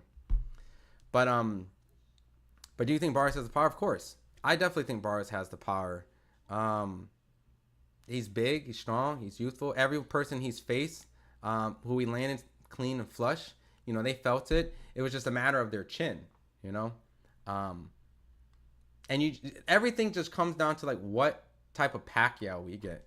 We can kind of guess what type of version Barrio will get. A very motivated, disciplined Barrios, because he knows this is the biggest fight of his life. He's not cutting corners. I don't think he's taking this fight lightly. I don't think he's underestimating Pacquiao. I think he's looking at Pacquiao as Pacquiao. I think the team, because the reward is too high to mess this up. It's in your favor to win the fight. However, I think he's training and preparing himself from the experiences that he had from the Thurman and Tank loss, that he's able to kind of understand like what it kind of feels like to do things wrong and what it's like to be successful. Like, you know what I mean? Like, he's kind of given a lot of opportunity. So I think he's going to come in correct, but it really just comes down to what Pacquiao is going to bring. Can Pacquiao take a punch at 46? You know what I mean? This is horrible, but Bars can hurt you, but he tires out. Yeah, I agree 100%. Yeah, I can't show the fight just because of copyright, y'all. Live counter. You must stay on top of Manny to beat him. Bars doesn't have that. Has the stamina. Both guys will have issues with stamina. Like, yeah, I just really think like if Barrios can withstand the first half and then not fall asleep during the second half, he wins the fight. I know it sounds cliche because every fight's like that. You gotta, but I'm really stressing it more because Barrios for some reason does fade mentally somewhere or physically. Not hard. I would never question Barrios' heart. Barrios has a gangster heart. So it's not his heart, but it's either something like psychologically, mentally, like he's just on cruise control, he gets bored, he zones out. Something leaves his head, Maybe he gets tired. I don't know what it is. The new Mike Tyson. Oh, man. But I want Usyk. Usyk should be the favorite, Usyk should be the favorite. Bars looked like the cut was definitely a struggle. Hopefully this weight cut wasn't too much. I mean, they both looked jacked. Manny looked incredibly jacked. But, Manny's a freak of nature. He's a specimen. He's been in shape from his retirement to now, so it's no surprise. The exhibition, he just didn't... It looked like he didn't train for that fight. All right, God Save the Queen. National anthem's done. We're getting ready for the fighters to get in the ring, y'all. Ooh, all right, man. Finally, man. An actual fight. Yeah. But I can tell Bars, his switch is turned. They went from the laughing, the giggling. Bars has this, even the press conference, I can tell, like, he's starting to get that switch. Like, it's fight night, fight week. If Floyd Mayweather's ringside, Manny's going to win. He wants the rematch bad. I think he just wants to win regardless. You know what I mean? I think by him being a 46-year-old welterweight champion who started at minimum weight, he's going to speak on how he was able to do something that Floyd hasn't done. You know what I mean? It's always going to be like what my accomplishments are compared to your undefeated accomplishments. Like you're undefeated, you beaten me, but granted, I was a guy to go up and face big guys like you were, but I started at a smaller weight class. I became a welterweight champion at an older age, and then I beat it. I beat my old. I set the record and then beat it. It's just they just are a credible specimen that you have to nitpick like who had the better career accomplishments.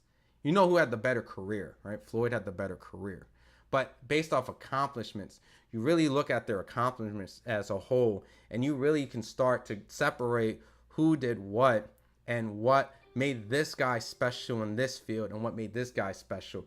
Regardless of Floyd beating Pacquiao, the accomplishments alone that Pacquiao has achieved are different than Floyd, and that's what kind of creates the argument.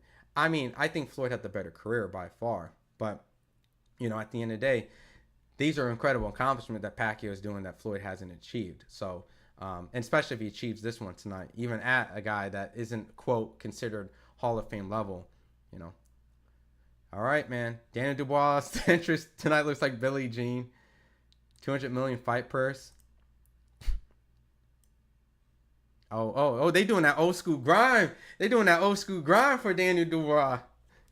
They got fire. They got that old school UK grind bouncing. Daniel Dubois going to that old school. Oh, they got a lot of fire going on in the entrance, man. A lot of people who can control these pyro rings and pyro ropes. And I always favor the boxer. If Usyk doesn't stay busy, he will lose. Even if he doesn't stay busy, his lateral movement, as long as he has good legs still at the age of 38, right? As long as you're able to keep Daniel Dubois guessing, feints, level changes, turning, all that stuff will drain a fighter, because he's anticipating something. He might throw a counter punch that's not, he might throw a punch of an opportunity that's not there. He might chase. He might, okay. What's Daniel Dubois coming to some old school?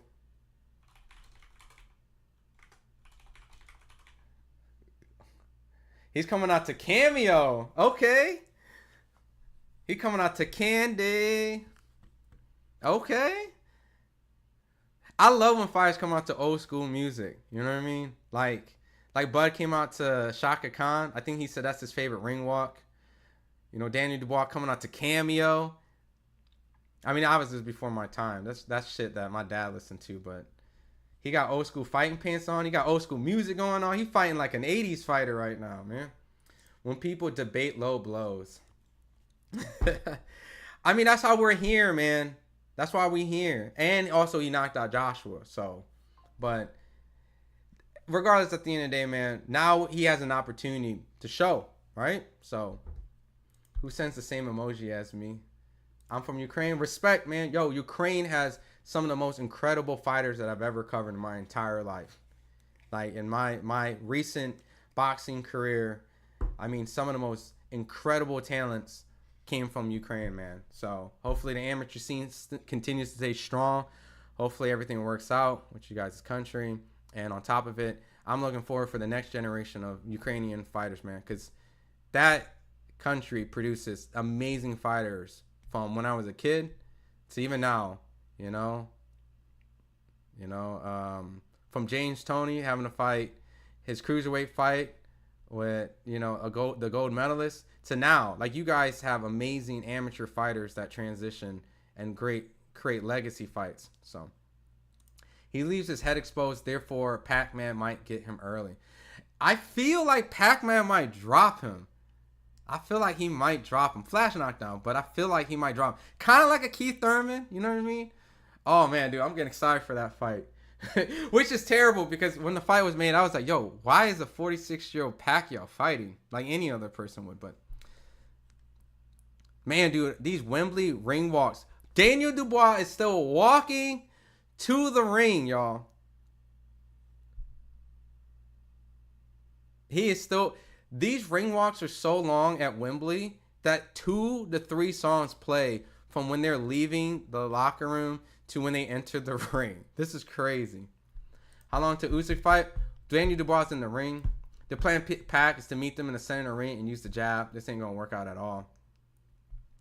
I don't know, man. I mean, they might have 1 or 2 more tricks up their sleeves, man. No, they have. Daniel Dubois just finished his 3rd song for his ring walk. He's in the ring now. Usyk's fighting altogether a different guy in Dubois. For sure. I mean, you got to give Usyk credit, too, of what he's changed, because he just went and just destroyed the Titan, Fury twice. So you can't say he hasn't improved as well. You know what I mean? But Dubois is definitely a different guy as well. And we'll see. Man, it's good to see Michael Buffer again. It is, man. Our nostalgia, my nostalgia. Michael Buffer should always stay in the sport of boxing. That's a great storyline to sell. New talent. The poor kid who never had a childhood and got an abusive father. Yeah, Daniel Dubois' interest tonight. Yeah. I mean, look, Daniel Dubois is definitely going to be in a position where he can really set himself apart and become the new face of the heavyweight division. he's essentially doing what Frank Bruno wasn't able to do, you know. And a lot of other UK heavyweights, you know, and claim that title and that crown, you know, as the heavyweight undisputed champion of the world.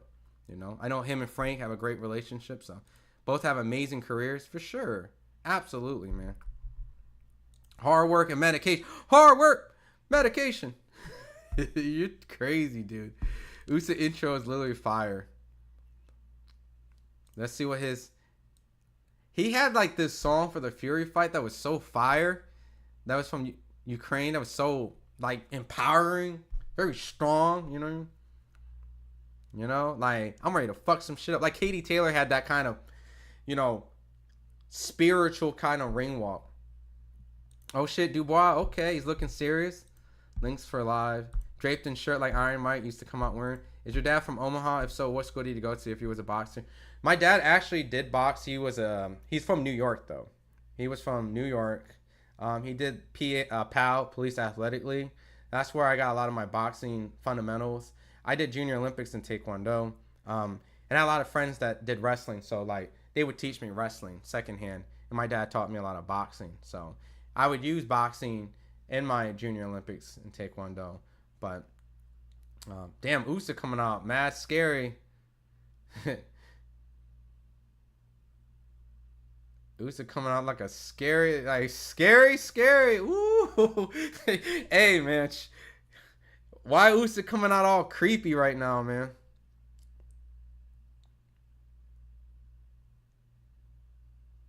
Man, Usyk walks into this ring with so much confidence, experience, at the pinnacle of boxing. We'll see, man. People talk about Pacquiao's age tonight. We got to talk about Usyk's age tonight, too. He's 38 years old. Can he hold not only the crown at the heavyweight division, but the pound-for-pound status on many people's rankings? Can he hold on to that?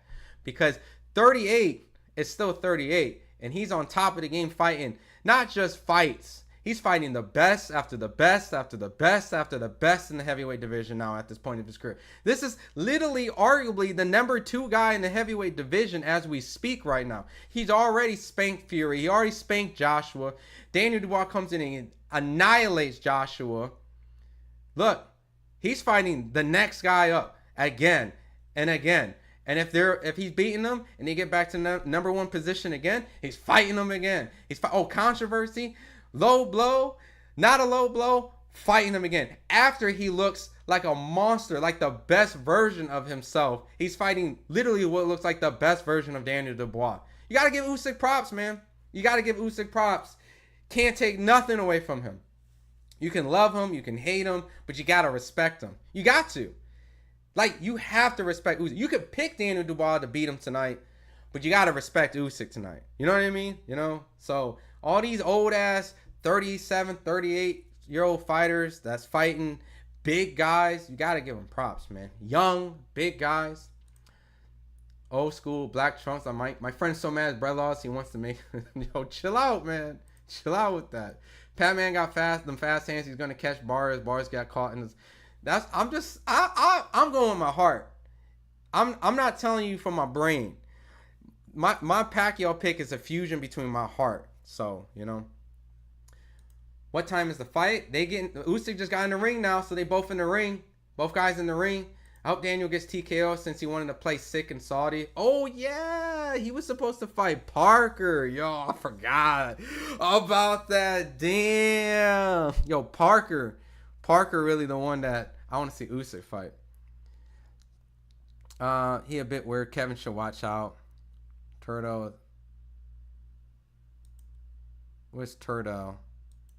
Usyk's a bad dude. Absolutely, man. Usyk has to be like in your top 3, top 2. Like, there's no way. Like, I have Usyk as my pound for pound, and I'm a big Bud guy, but I gotta give Usyk pound for pound. And then you got Crawford, you got Inoue, you got Bivol. Like, spin it the way you want to spin it. But especially if Usyk goes on and just destroys Daniel Dubois, like, that's just dominance after top guy after top guy after top guy as the smaller man, Usyk feels very feel right now. Bud ring walk is still the greatest. That Eminem ring walk was crazy at the T-Mobile Arena. All right, Michael Buffer just announced the heavyweight championship of the world. We're getting ready. I'm getting ready to call this. Usyk. All right, does anyone have Daniel Dubois in the chat? It seems like a lot of us got Usyk. I just want to see if we got some underdog picks in here. I love long, entertaining ring walks. They bring. Yo, I love the Vladimir ring walk with David Haye, where he had like George Foreman in the back, and it was the Red Hot Chili Peppers. That was such a sick ass ring walk. My girl loves that ring walk. She thinks that's the craziest ring walk ever. Crawford's 40 years old. No, he's like 37. Chill, but he's almost. Usyk beats Dubois. He's top 5 all time in my book. Oh, I mean, look, you have to start. You have to start having those conversations. I'm not saying you have to put him in there, right? There's a lot of great heavyweights. But he's arguably debated as the best cruiserweight between him and Evander Holyfield. He's for sure past David Haye, right? So now he's entering him and Evander Holyfield level status, right? And, the way that he's dominating, he can eclipse Evander Holyfield, if not already kind of did, So, but is a finish likely here? Is a fight live on here? No, just young commentary. Young man, you have skills. I'm turning to hear you play by play. I appreciate it. Change address. We're gonna do the Pacquiao card next, man. Yo, this is my warm up stream because, like I said, we're American based channel. When we go live for the Pacquiao card, the chat gonna be crazy tonight. But it's the UK card. It's a good warm up. You know what I mean? A lot of the UK channels gonna be popping. You know what I mean? But I'm telling you, tonight chat gonna be crazy. You're gonna be live in here with the Pacquiao card going. But I appreciate it, man. I do this all the big fights unless I'm at the fight. I met Usyk once. He's really such a nice guy. He can make my minute. I need you to chill, brother. Chill. Did Dakota win? You talking about Lappin? Right? Dakota's first name is Lappin, right? If so, Lappin won. Pacquiao's probably gonna be like a couple hours from now. Took him. I got Dubois. You got Dubois. Yo, they're both in the ring right now. I'll give y'all a screenshot. Hold on. They just announced Daniel Dubois. Woo! They just announced Daniel Dubois. They got Daniel Dubois in the ring. They're announcing him. Soon we about to get Usyk's announcement. Keep in mind, Daniel Dubois has the IBF title. This would be for Undisputed. They to make the Fury rematch, they had to drop a belt, Usyk Fury. So Daniel Dubois picked it up by beating Joshua, but he picked it up beforehand. Joshua was trying to fight him for the belt, but now this is gonna be for Undisputed again. Yeah, I'm gonna enjoy this fight, man. I'm a fan of both. I think both guys have earned my respect, and I think at this point, I give Usyk props. I give Daniel Dubois coming back in the ring. Coming back from 2 losses, Joe Joyce and Usyk, to still put himself in a position arguably as maybe the number 2 guy in the heavyweight division. So, bro, you gotta laugh, man. I do laugh. You crazy though, man. Can't wait for the fight to start. Yo, Joel, I can't wait. Yeah, I'm going to the Crawford Canelo fight. That's my goal. So, I'm planning to cover that fight. So, yeah, if so, you're gonna do a fish fry. Respect, man. I have to, man. I've been covering Bud for so long. Now, don't get me wrong, dude. My heart's with Bud. When the fight gets closer, I'll actually have a legitimate pick. But my brain right now is telling me to pick Canelo. So, in that fight. But anyways, enough of that fight. We're getting ready for Usyk, Daniel Dubois. They both in the ring. I'm hyped. I'm excited. Nothing's better than the heavyweight division. The fight hasn't started yet. I'm putting the coming up next down because I'm about to start the clock. I'm about to start the timer right when it starts, and I'm gonna call the action. You can watch along. If you don't want to feel like paying for the pay-per-view, you just want to hear, I'm gonna give you my honest opinion. I don't care who wins this fight. I really don't. I don't get nothing more than a good fight. Yep, let's go, man. I'm not friends with either one. I can't call either one. I don't have any like direct access with either one. Like, yo, what's up, Daniel? What up? Like, I don't. So my relationship level doesn't exist. I don't have any type of ties to them. I'm not ethnically, a British fighter, I'm not a Ukrainian. I don't have any type of patriotism, nationalism, nothing. So I'm just a fan, just like you guys are. I'm just seeing two of the top guys going at it. All right, let's go. Clock started. First round. 2 minutes 50 seconds. All right, Usyk on his back foot. Danny Dubois putting a little bit pressure. He's putting some pressure. Oh, Usyk caught him with a good right jab.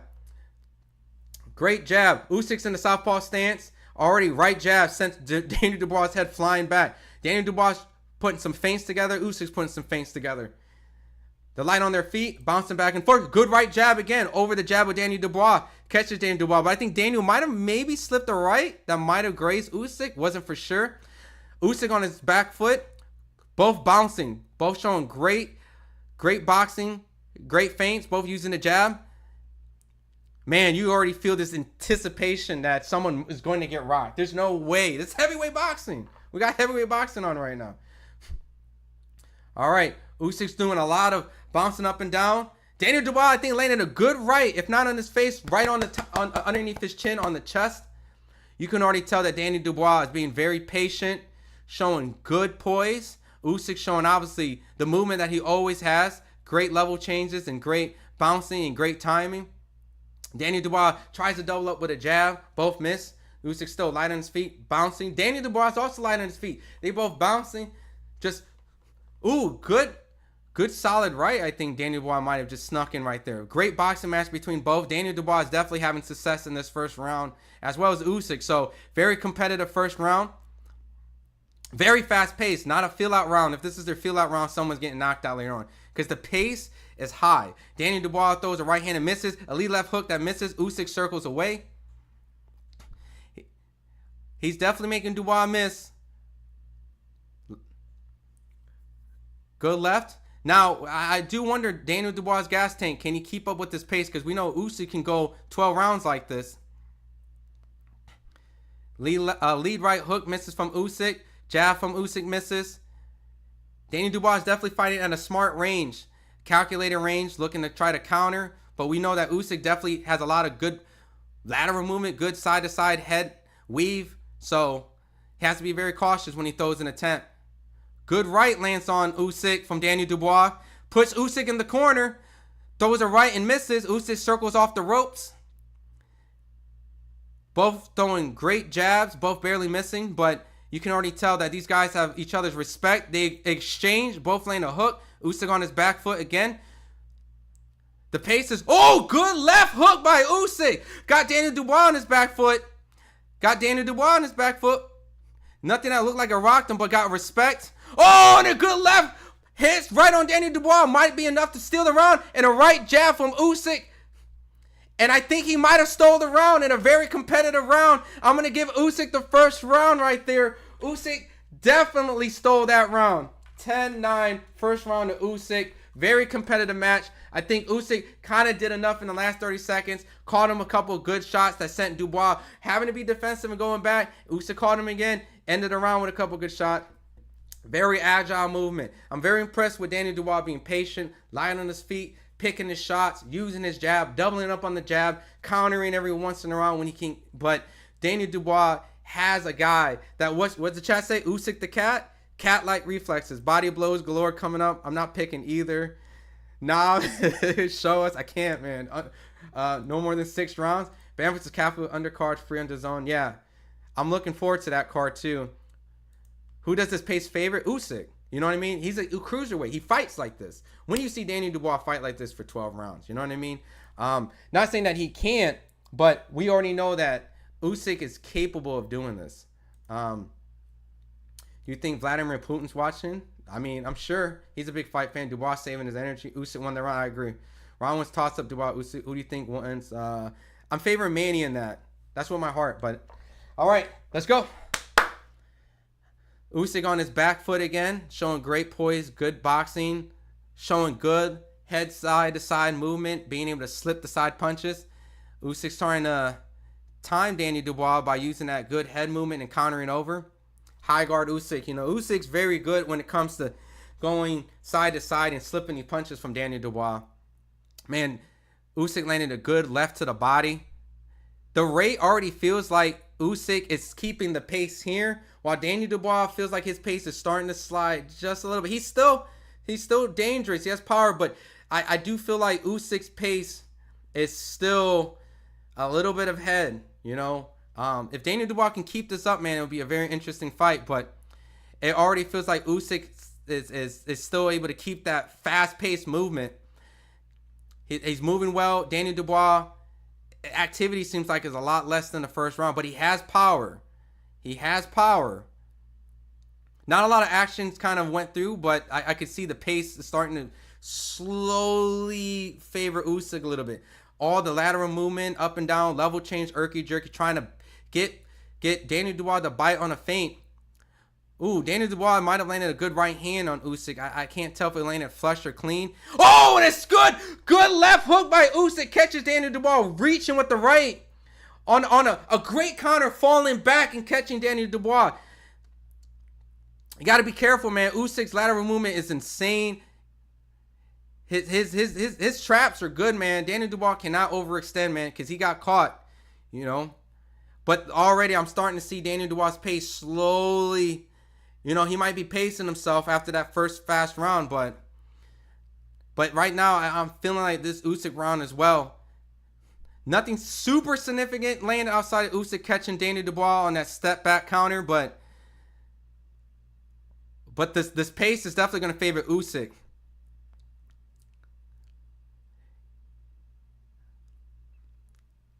Usyk's just getting out the way just barely, which is right enough to kind of capitalize on a lot of counters. He hasn't really fired on too many of those, but he's definitely setting up a pace where Daniel Dubois, if Usyk wants to let his hands go, he can catch him. Man, all this feints and all this has to be drained. Oh, and a good left catches Daniel Dubois. Daniel Dubois on his back foot. Daniel Dubois on his back foot. Daniel Dubois on his back foot after eating the left. Oh, and he catches him with a right at the left. Yo, that might have hurt Daniel Dubois. Might have hurt him. Not like buckled him, but it got his attention big time where he actually went flying backwards, y'all. The pace has already changed in the second round. Usyk already looks like he's in control. And already, I'm starting to see some shots that are starting to make Daniel Dubois really uncomfortable. Really uncomfortable. Yeah. That's what I'm saying. Usyk's the pound for pound right now. Unless he get knocked out, then you got to change. But at the end of the day, man, no low blows yet. High-paced fighters are always going to favor Usyk. Facts. Alan Partridge would run them both. Good evening, sir. What up, Cletus? Is the match over? No, we're going into the third round right now. I got the first 2 rounds to Usyk. The pace is going and it's favoring Usyk right now. Usyk jab is straight right. Is a straight right. Oh, let me turn the clock. Usyk's jab is straight right. Dubois needs to watch out for that. Dubois needs to jab more. Yeah, his activity went down. He doesn't have the double jab. Dubois ate that right. His angles are crazy. Yeah, Dubois, it looked like that hurt him. It definitely got his attention. Oh, and a good right from Usyk catches on Dubois, and he turns. Dubois cannot cut the ring off Usyk. Usyk's just comfortably just moving around. Great lateral movement, man. Ooh, was that kind of an off-balance jab that Dubois kind of sent Usyk flying back a little bit? I think Usyk got off balance a little bit. Usyk 2-0, yeah. That's why Usyk said he loves British boxers. Dubois was hurt from that shot. Round 2, Usyk. Dubois needs to use his jab more. Yeah, he needs to double up, man, because he was able to kind of create opportunities a little bit. Oh, good right from Daniel Dubois, landed flush on Usyk. Dubois has a really good right hand. He's trying to time Usyk, but, you know, it's boxing. You can get hit. Another right landed from Daniel Dubois. He caught a right hook, catching right to the body from Daniel Dubois. Catches Usyk. Usyk fires back. Dubois having a lot more success in the third round with that right hand. He's starting to throw looping hooks to the body when Usyk's trying to turn. Good strategy, good adjustment. But let's see if Usyk catches on. Now, Daniel Dubois throws a left jab to the body that lands on Usyk. Daniel Dubois tries to throw a right left that misses. Way better round from Daniel Dubois. He's starting to have some success. Way better round. Good jab from Daniel Dubois. This might be right now leading to Daniel Dubois' round. We got 1 minute and 26 seconds left on the clock. If Daniel Dubois keeps his activity and mixes up his shots, he might win the first round in my books today. Oh, good right, but Usyk counters with a left hook in the corner and a jab. Usyk, oh, good left from Usyk. The accuracy is so precise, but Danny Dubois fires back with a left hook. Danny Dubois in this round. He's in the fight. He's firing the back and he's exchanging. He's got Usyk in the corner, but right there, Usyk's out of the corner. Danny Dubois slowly double jabbing, throws a right, trying to push Usyk on the ropes, but Usyk shows his lateral movement again. He gets off it, but catches with a right jab, and Danny Dubois tries to counter, but misses. Danny Dubois using a lot of energy. You're starting to see he's trying to time him, but he's not doing a lot of unnecessary movement like the first round. But Usyk still looking fresh, bouncing, jumping around, still looks like the fresher fighter in my opinion. Danny Dubois trying to slow the pace down, but Usyk, you can't slow him. You can't slow him down. Both try to swing and both miss. Danny Dubois landed a good little right there. Danny Dubois throwing some feints with the jab, which is getting Usyk to kind of bite off it a little bit. That's a good sign for Danny Dubois where he lands a jab but gets caught with a lead right hook from Usyk. Very good round. Very, I might, maybe give that to Danny Dubois. That was a very competitive, close round where they both had great success. Usyk definitely countered. You know, he looked a little bit more comfortable, a little bit more control. I might slightly give that to Daniel Dubois. Maybe a charity round, right? Maybe I might give that as a charity round. I mean, it was a good round both. I did feel like Daniel Dubois dominated the first round, first minute and a half. They had good exchanges, so in my mind, who controlled the round more? I think Daniel Dubois did. And I think his right hand and his body shots were good adjustment changes where now he got Usyk to think a little bit more opposed to just going straight to the head. He's going to the body a little bit. He's mixing up. He's doubling up on his jab. He's doing a little bit more that round and actually was able to slow Usyk down from his activity. But he's still Usyk. Like, he's not tired. Like, he's still, you know. I'll stop him from leaping right in. Usyk's just a higher level than Dubois in every way. Dubois not going to outbox Usyk. I mean, I feel that way. But he definitely has the power. Usyk is 38 years old. He's starting to make this a little bit tougher round. A push. Boxer versus punch. We know who wins the fight most of the time. I agree. I mostly favor the boxer. All right. Daniel Dubois right now. Not as up and down as Jerky, but, you know, it seems like he's going to try to pace himself. He eats a jab from Usyk. I think Daniel Dubois, if he targets the body and does a lot of different variety shots, he can make this a competitive fight. Ooh, Daniel Dubois throws like a little sneaky right uppercut, and he catches Usyk with a right. Usyk's still showing great lateral movement, gets away from danger, but he definitely took a couple shots. Daniel Dubois, once again, slower pace, but picking better shot selections. You know, needs to double up the jab a little bit. Usyk throws a right jab that misses. Oh, good right from Daniel Dubois. Catches Usyk in between the guard. Daniel Dubois starting to kind of slow the pace down a little bit. He catches Usyk with a lead jab right there. Usyk still circling around Daniel Dubois. Great lateral movement. But the one who's throwing the punches and landing a little bit, Daniel Dubois. But Usyk fires a combination and lands two shots out of it. But Daniel Dubois fires back and lands a good right.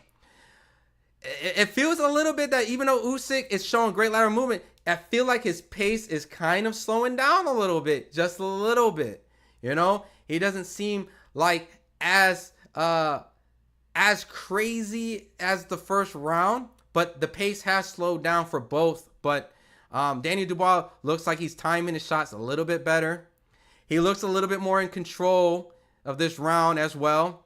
Usyk looks like his timing's a little bit off and hasn't. Oh, and Daniel Dubois throws a powerful right. Maybe just grazed Usyk, but he's starting to throw some feints, getting Usyk to bite in the corner. Usyk gets out of the corner, but Daniel Dubois taking the chances, getting success in between. Usyk not really firing back. Starting to question a little bit, is Usyk the one that's going to fade in this fight? He has great lateral movement, but he's starting to kind of be more of a sitting duck when he eats a right hook to the body. Guys, I think Usyk is gassing a little bit. I think Usyk might be in trouble. His accuracy isn't there. His feints isn't being sold. Daniel Dubois is starting to throw the jab and dig to the body a little bit, starting to get Usyk to kind of bite in the face. But as I say that, Usyk lands a good left hook that catches Daniel Dubois. They tumble a little bit.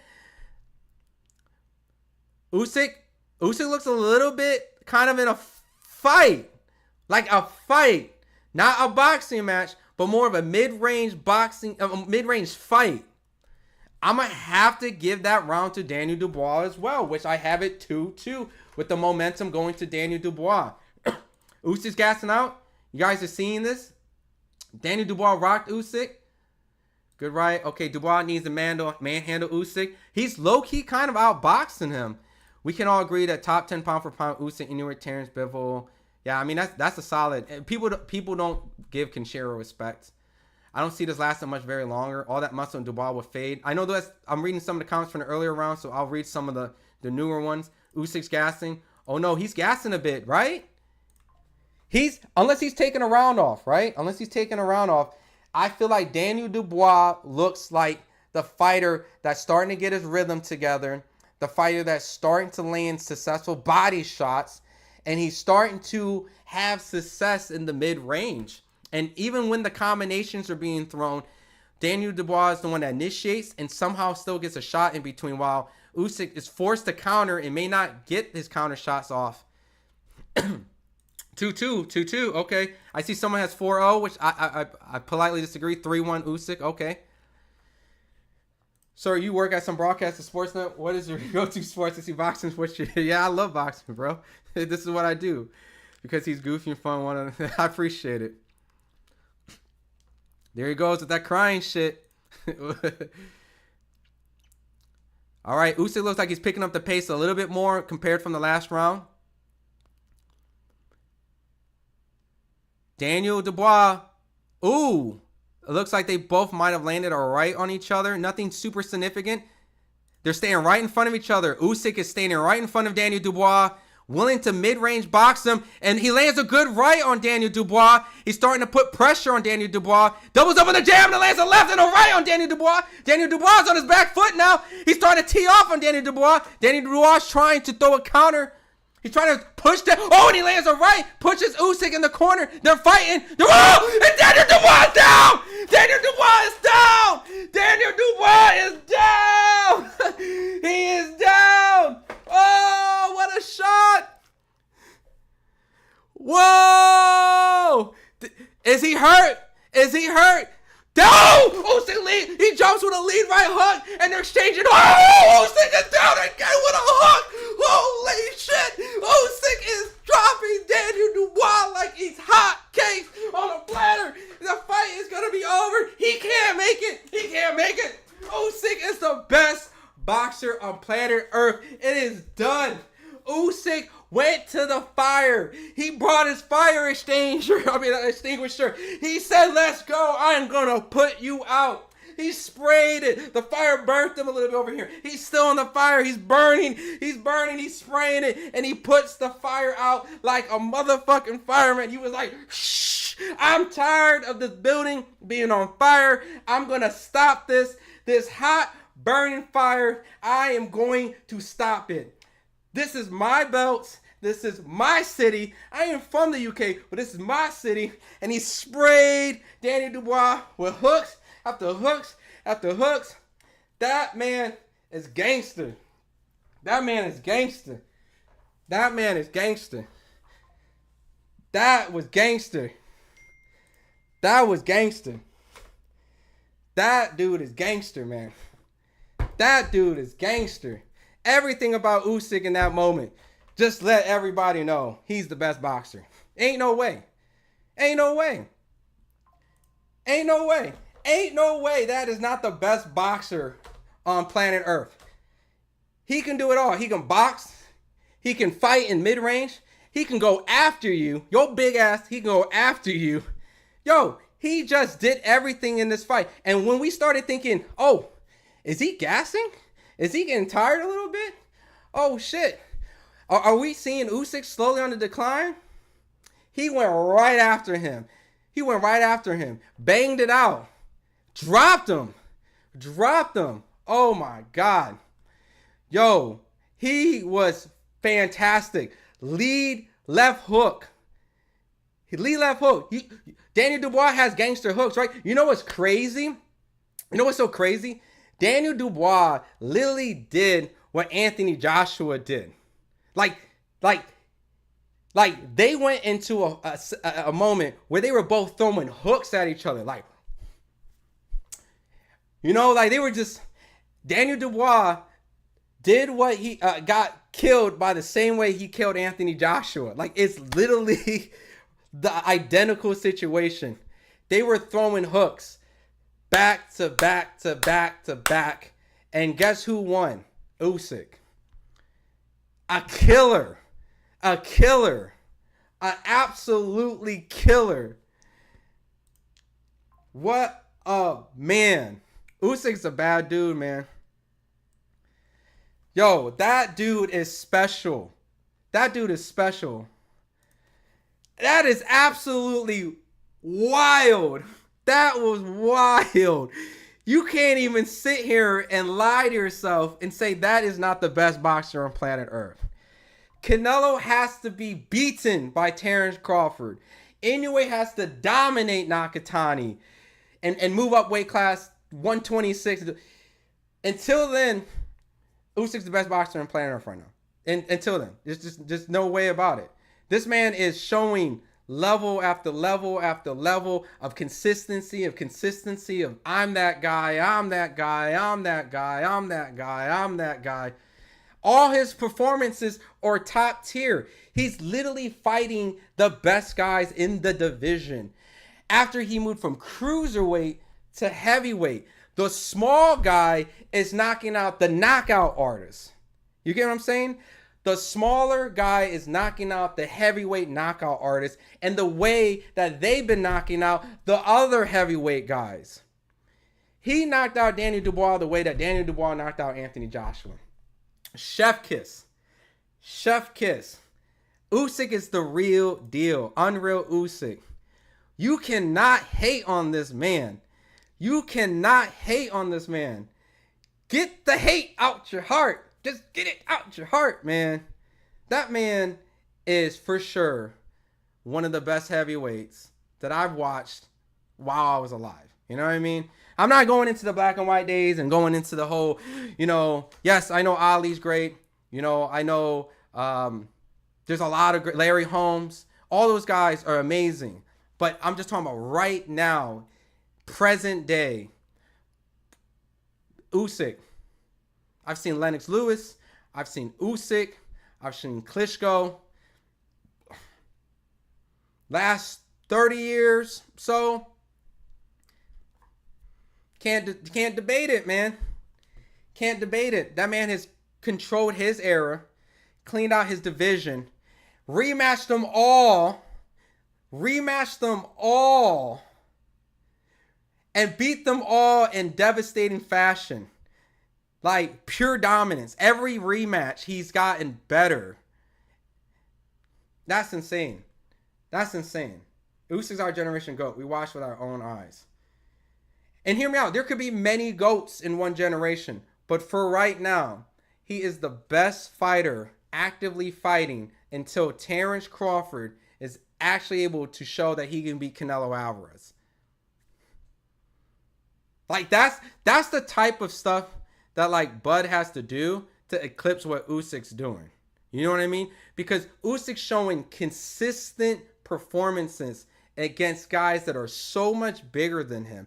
And he's dominating them. He's dominating the big boxers. He's hurting the big guys. He's stopping the big guys. And he's fighting them more than one time to show it wasn't a fluke. And the second fight's more dominant. Bud's going to have to stop Canelo now. I mean, I want to say stop Canelo. Like, hold on. Just beating Canelo. But just beating Canelo alone would have me place Bud over Usyk. But that's a tall task. You know what I'm saying? Because Usyk has set the bar so high because of the level of consistency with the competition that he's able to get. Some people are blessed with the opportunity to fight these guys that are perceived to be monsters, right? And that's why you don't see cruiserweights and heavyweights dominate. How many cruiserweights do you see going heavyweight and dominate? It's like almost non-existent. You know, Evander Holyfield, David Haye. I wouldn't even say David Haye really dominated heavyweight. Did Evander Holyfield dominate heavyweight? Usyk is dominating heavyweight. The only way that you can actually, how would I say, like discredit Usyk if you just don't feel like this heavyweight era is good. But you can't still say Usyk isn't good. You know what I'm saying? Like if you want to say the heavyweight division is weak and that's why Usyk's running through it, fine. But you still can't discredit Usyk not being a good fighter. You just probably don't want to give him the credit of saying like, you know, if he was in this era, he would be doing the same. And that's why these fighters is cool. Whatever. Do that math or whatever. But you have to say skill for skill, heart, power, whatever he is there. Like you see it. You see it. It's there. Like you see it. You can rate his box right. You can strip down the opponents. Anthony Joshua loses this guy, and Tyson Fury is overrated, and Daniel Dubois. I mean, what has he really done? You know what I mean? Do all that math. That's fine. But you still have to say Usyk is one of those guys. Like, you know what I mean? Like, let's keep it real to yourself. You could be a Usyk hater tonight. But you have to say, you know what? I don't like the people he's fighting. Why I'm giving him so much credit? But he's still a good fighter, man. Like, you know what I mean? Who is he supposed to fight next?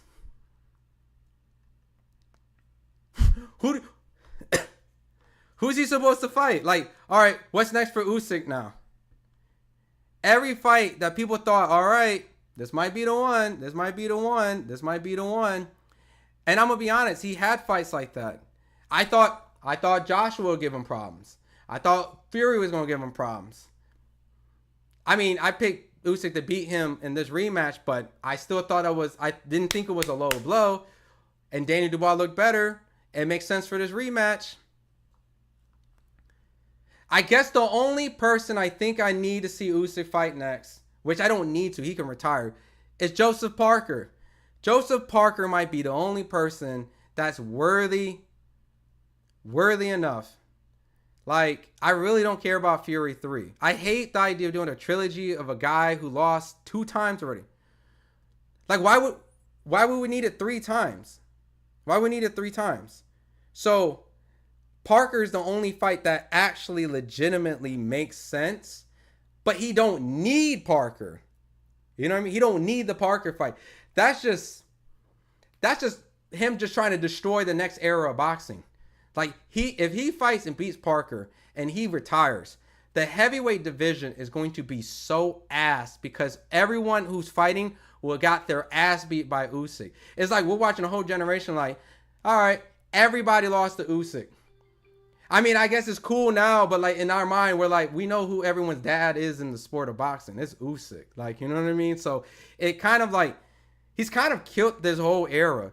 I know Moses is coming in. He's supposed to be the new guy and whatnot, but you know, he ain't ready. You know what I mean? Like, you know, nobody, you know, don't bring up Moses. You know, Moses ain't, you know what I mean? He's just the next up and coming guy that everybody loves. But really, if he beats Parker, like, bro, what do we do with this division? Like, there's really no other reason for, you know, and Parker's already 0-2, right? I mean, Parker showed improvement, right? Usyk's good, but he didn't face competition like Bo, Lewis, Foreman. See, and that's what I'm saying. Like, I respect when someone feels like the competition he's facing is not the error. And that's what I'm saying. Like, just Andrew's old heavyweight monsters like Tyson Holyfield, too big. See, and that's what I'm saying. I respect everyone who says that because I feel there's credence to it. A Riddick Bowe would be tough for Usyk. A Lennox Lewis would be tough for Usyk. You know, like all those fights would be tough. A Vladimir Klitschko would be tough for Usyk. Vitaly would be tough for Usyk.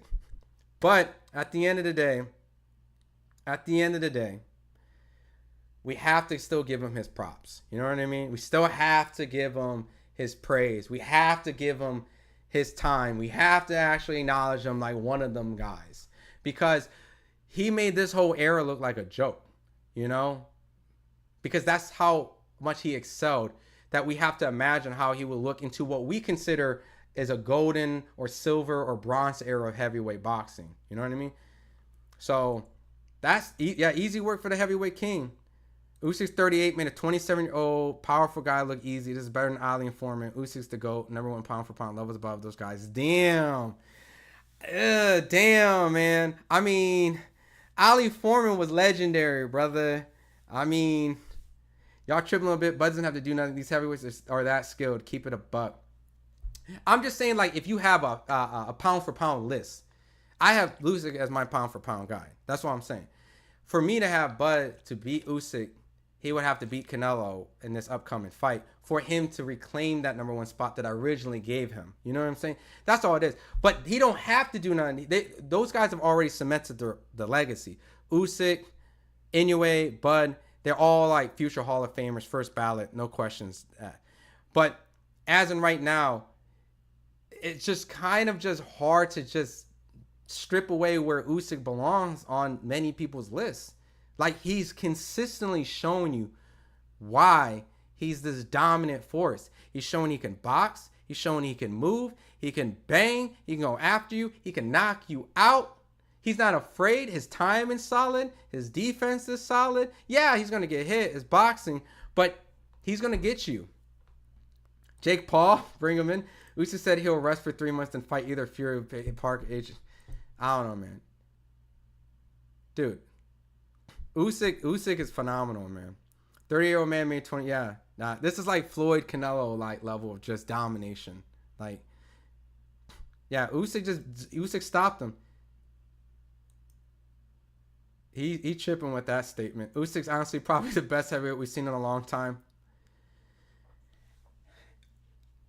This is just, and it's not taking away anything from Vladimir Klitschko because he was so dominant in his era too. Like, it's just, you know, just being dominant era doesn't mean like, it just feels like Usyk is showing levels of dominance where he's showing more than just, I'm just a guy who can fundamentally use my size and jab to kind of just beat you. I'm showing you I can beat you in the way that you beat people. I knock out the knockout artist. I outbox the bigger boxer. I bully the bigger guys. I outmaneuver the fast young guys. He's just showing all those type of tangibles where you're like, he's not a one-dimensional fighter. You know what I mean? And as much as cliche, some people don't like to put heavyweights as their pound for pound guys. And yes, he's a cruiserweight moving up to heavyweight. So that's why we it's just like he's showing dimensions that younger and smaller weight classes of fighters just don't do themselves. Look at a smaller weight class and ask yourself this. Can they or do they even fight like Usyk? It's not like he's this heavy guy that's just thudding and just brawling and just sleeping guys. Technically, how he's beating these guys, his performance, his movement, his angles, his shot selection, his head movement, his body shots, his ring generalship, his maneuver off the ropes, his ability to fight in the middle of the ring. Ask yourself, in smaller weight classes, who do you see that does that against their contemporaries? So, Turkey just tweeted that he wants Usyk versus Moses. Boy, Usyk was slaughter Moses. He was slaughter Moses. And I like Moses. But don't put that boy in there already. You can't even name a person that Moses fought. And I know that's a shitty argument. There's a lot of people that have shitty resumes, and when they finally get the opportunity, they show. When they finally beat the good guy, that they're good. Yeah, but he's fighting his first no-name guy who's way past his prime, gatekeeper. Let's slow it down. Let's slow it down, Turkey. Slow it down. Slow that shit down. Slow that shit down. I literally just said Usyk fights better than so many smaller weight classes guys as a big guy. You want to put Moses in there? It's like almost like, think about it. He ticks every box. Can Usyk box? Yes. Does Usyk have good footwork? Yes. Does Usyk have good upper body movement? Yes. Does Usyk have a good right hand? Yes. Does Usyk have a good left hand? Yes. Does Usyk have knockout power? Yes. Can Usyk show adjustments, experience that he can hang on a stage like this. Moses alone hasn't even felt the pressure of fighting on a big stage. He might shit himself waiting for Usyk to walk in the ring. He might shit himself on the ring walk. How are we going to talk about Moses versus Usyk when Moses ain't even fought in a sold-out Wembley crowd and know what it feels like to look up in the sky and see the whole entire arena sold out and everybody got their phone out? You look like you're in outer space. And you got the baddest man on planet Earth who can do everything I said. Check. Better calm down. You're going to ruin that boy's career. Just tweeted it. He want the new guy. He going to get that boy killed. It was a very good win. His IQ is very high. But attorney always coming with some. Y'all appreciate it, Malt. All right. I'm about to get ready to set this Manny Pacquiao stream going because I know Mark Messiah. Sorry. So this is what I'm gonna do. All right, I want everyone who wants to be in, I'm gonna move this chat into the Pacquiao chat, right? So I'm gonna follow me when I do this. All right, real quick. So just stay. I'm gonna find a way to change from this stream to the next stream, and this is how we're gonna do it. I'm first gonna put a link in the chat so then you can meet me over there, and then if you stay in here, I'm going to figure out this new tool that I haven't used to see if I can actually just direct you in it if you sit there. So I'm going to start that stream up right now. So, all right. So when you start making memes about Usyk, Turkey's a casual, don't think. Yeah, but anyway, did step against an experienced down there. Yeah, man, dude, all of them are three-headed monsters, man. You know what I mean? It's just like the flavor of the day. So all right, so this is what I'm gonna do. I'm gonna pin this here. Actually, head over to the new live stream. All right, so if you want to follow, I'm going straight into the Pacquiao prelims right now, but I'm gonna move it from like this to a whole nother live stream. So you can either click that link and wait. I'm gonna start that one up. Have Usyk as an all-time great, but he would have gotten beaten in the 80s and 90s. And, you know, I respect that because I feel like that's a better era. I do. All right. So let me see. Let me try to repin this again. All right. Head over to the new stream. All right, cool. Bam. All right. I'm going to pin this. So head over to the new stream. If you guys want to chill in here, I'm going to actually push you into the new stream. I'm going to see how that works. Bear with me. And let's see if this works. We're going straight into the Pacquiao stream. So bear with me. To my God, white problems. That ain't no easy fight. Yeah, we got to see what he looks like, Pat G. So like I said, everyone, I put the new stream link. We're going to go over to that one. If you want to stay in here. I'm going to redirect it to the next stream. So I'll be right back. Give me like one, maybe 30 seconds to see if this works. I'm going to see if I can actually get this to work.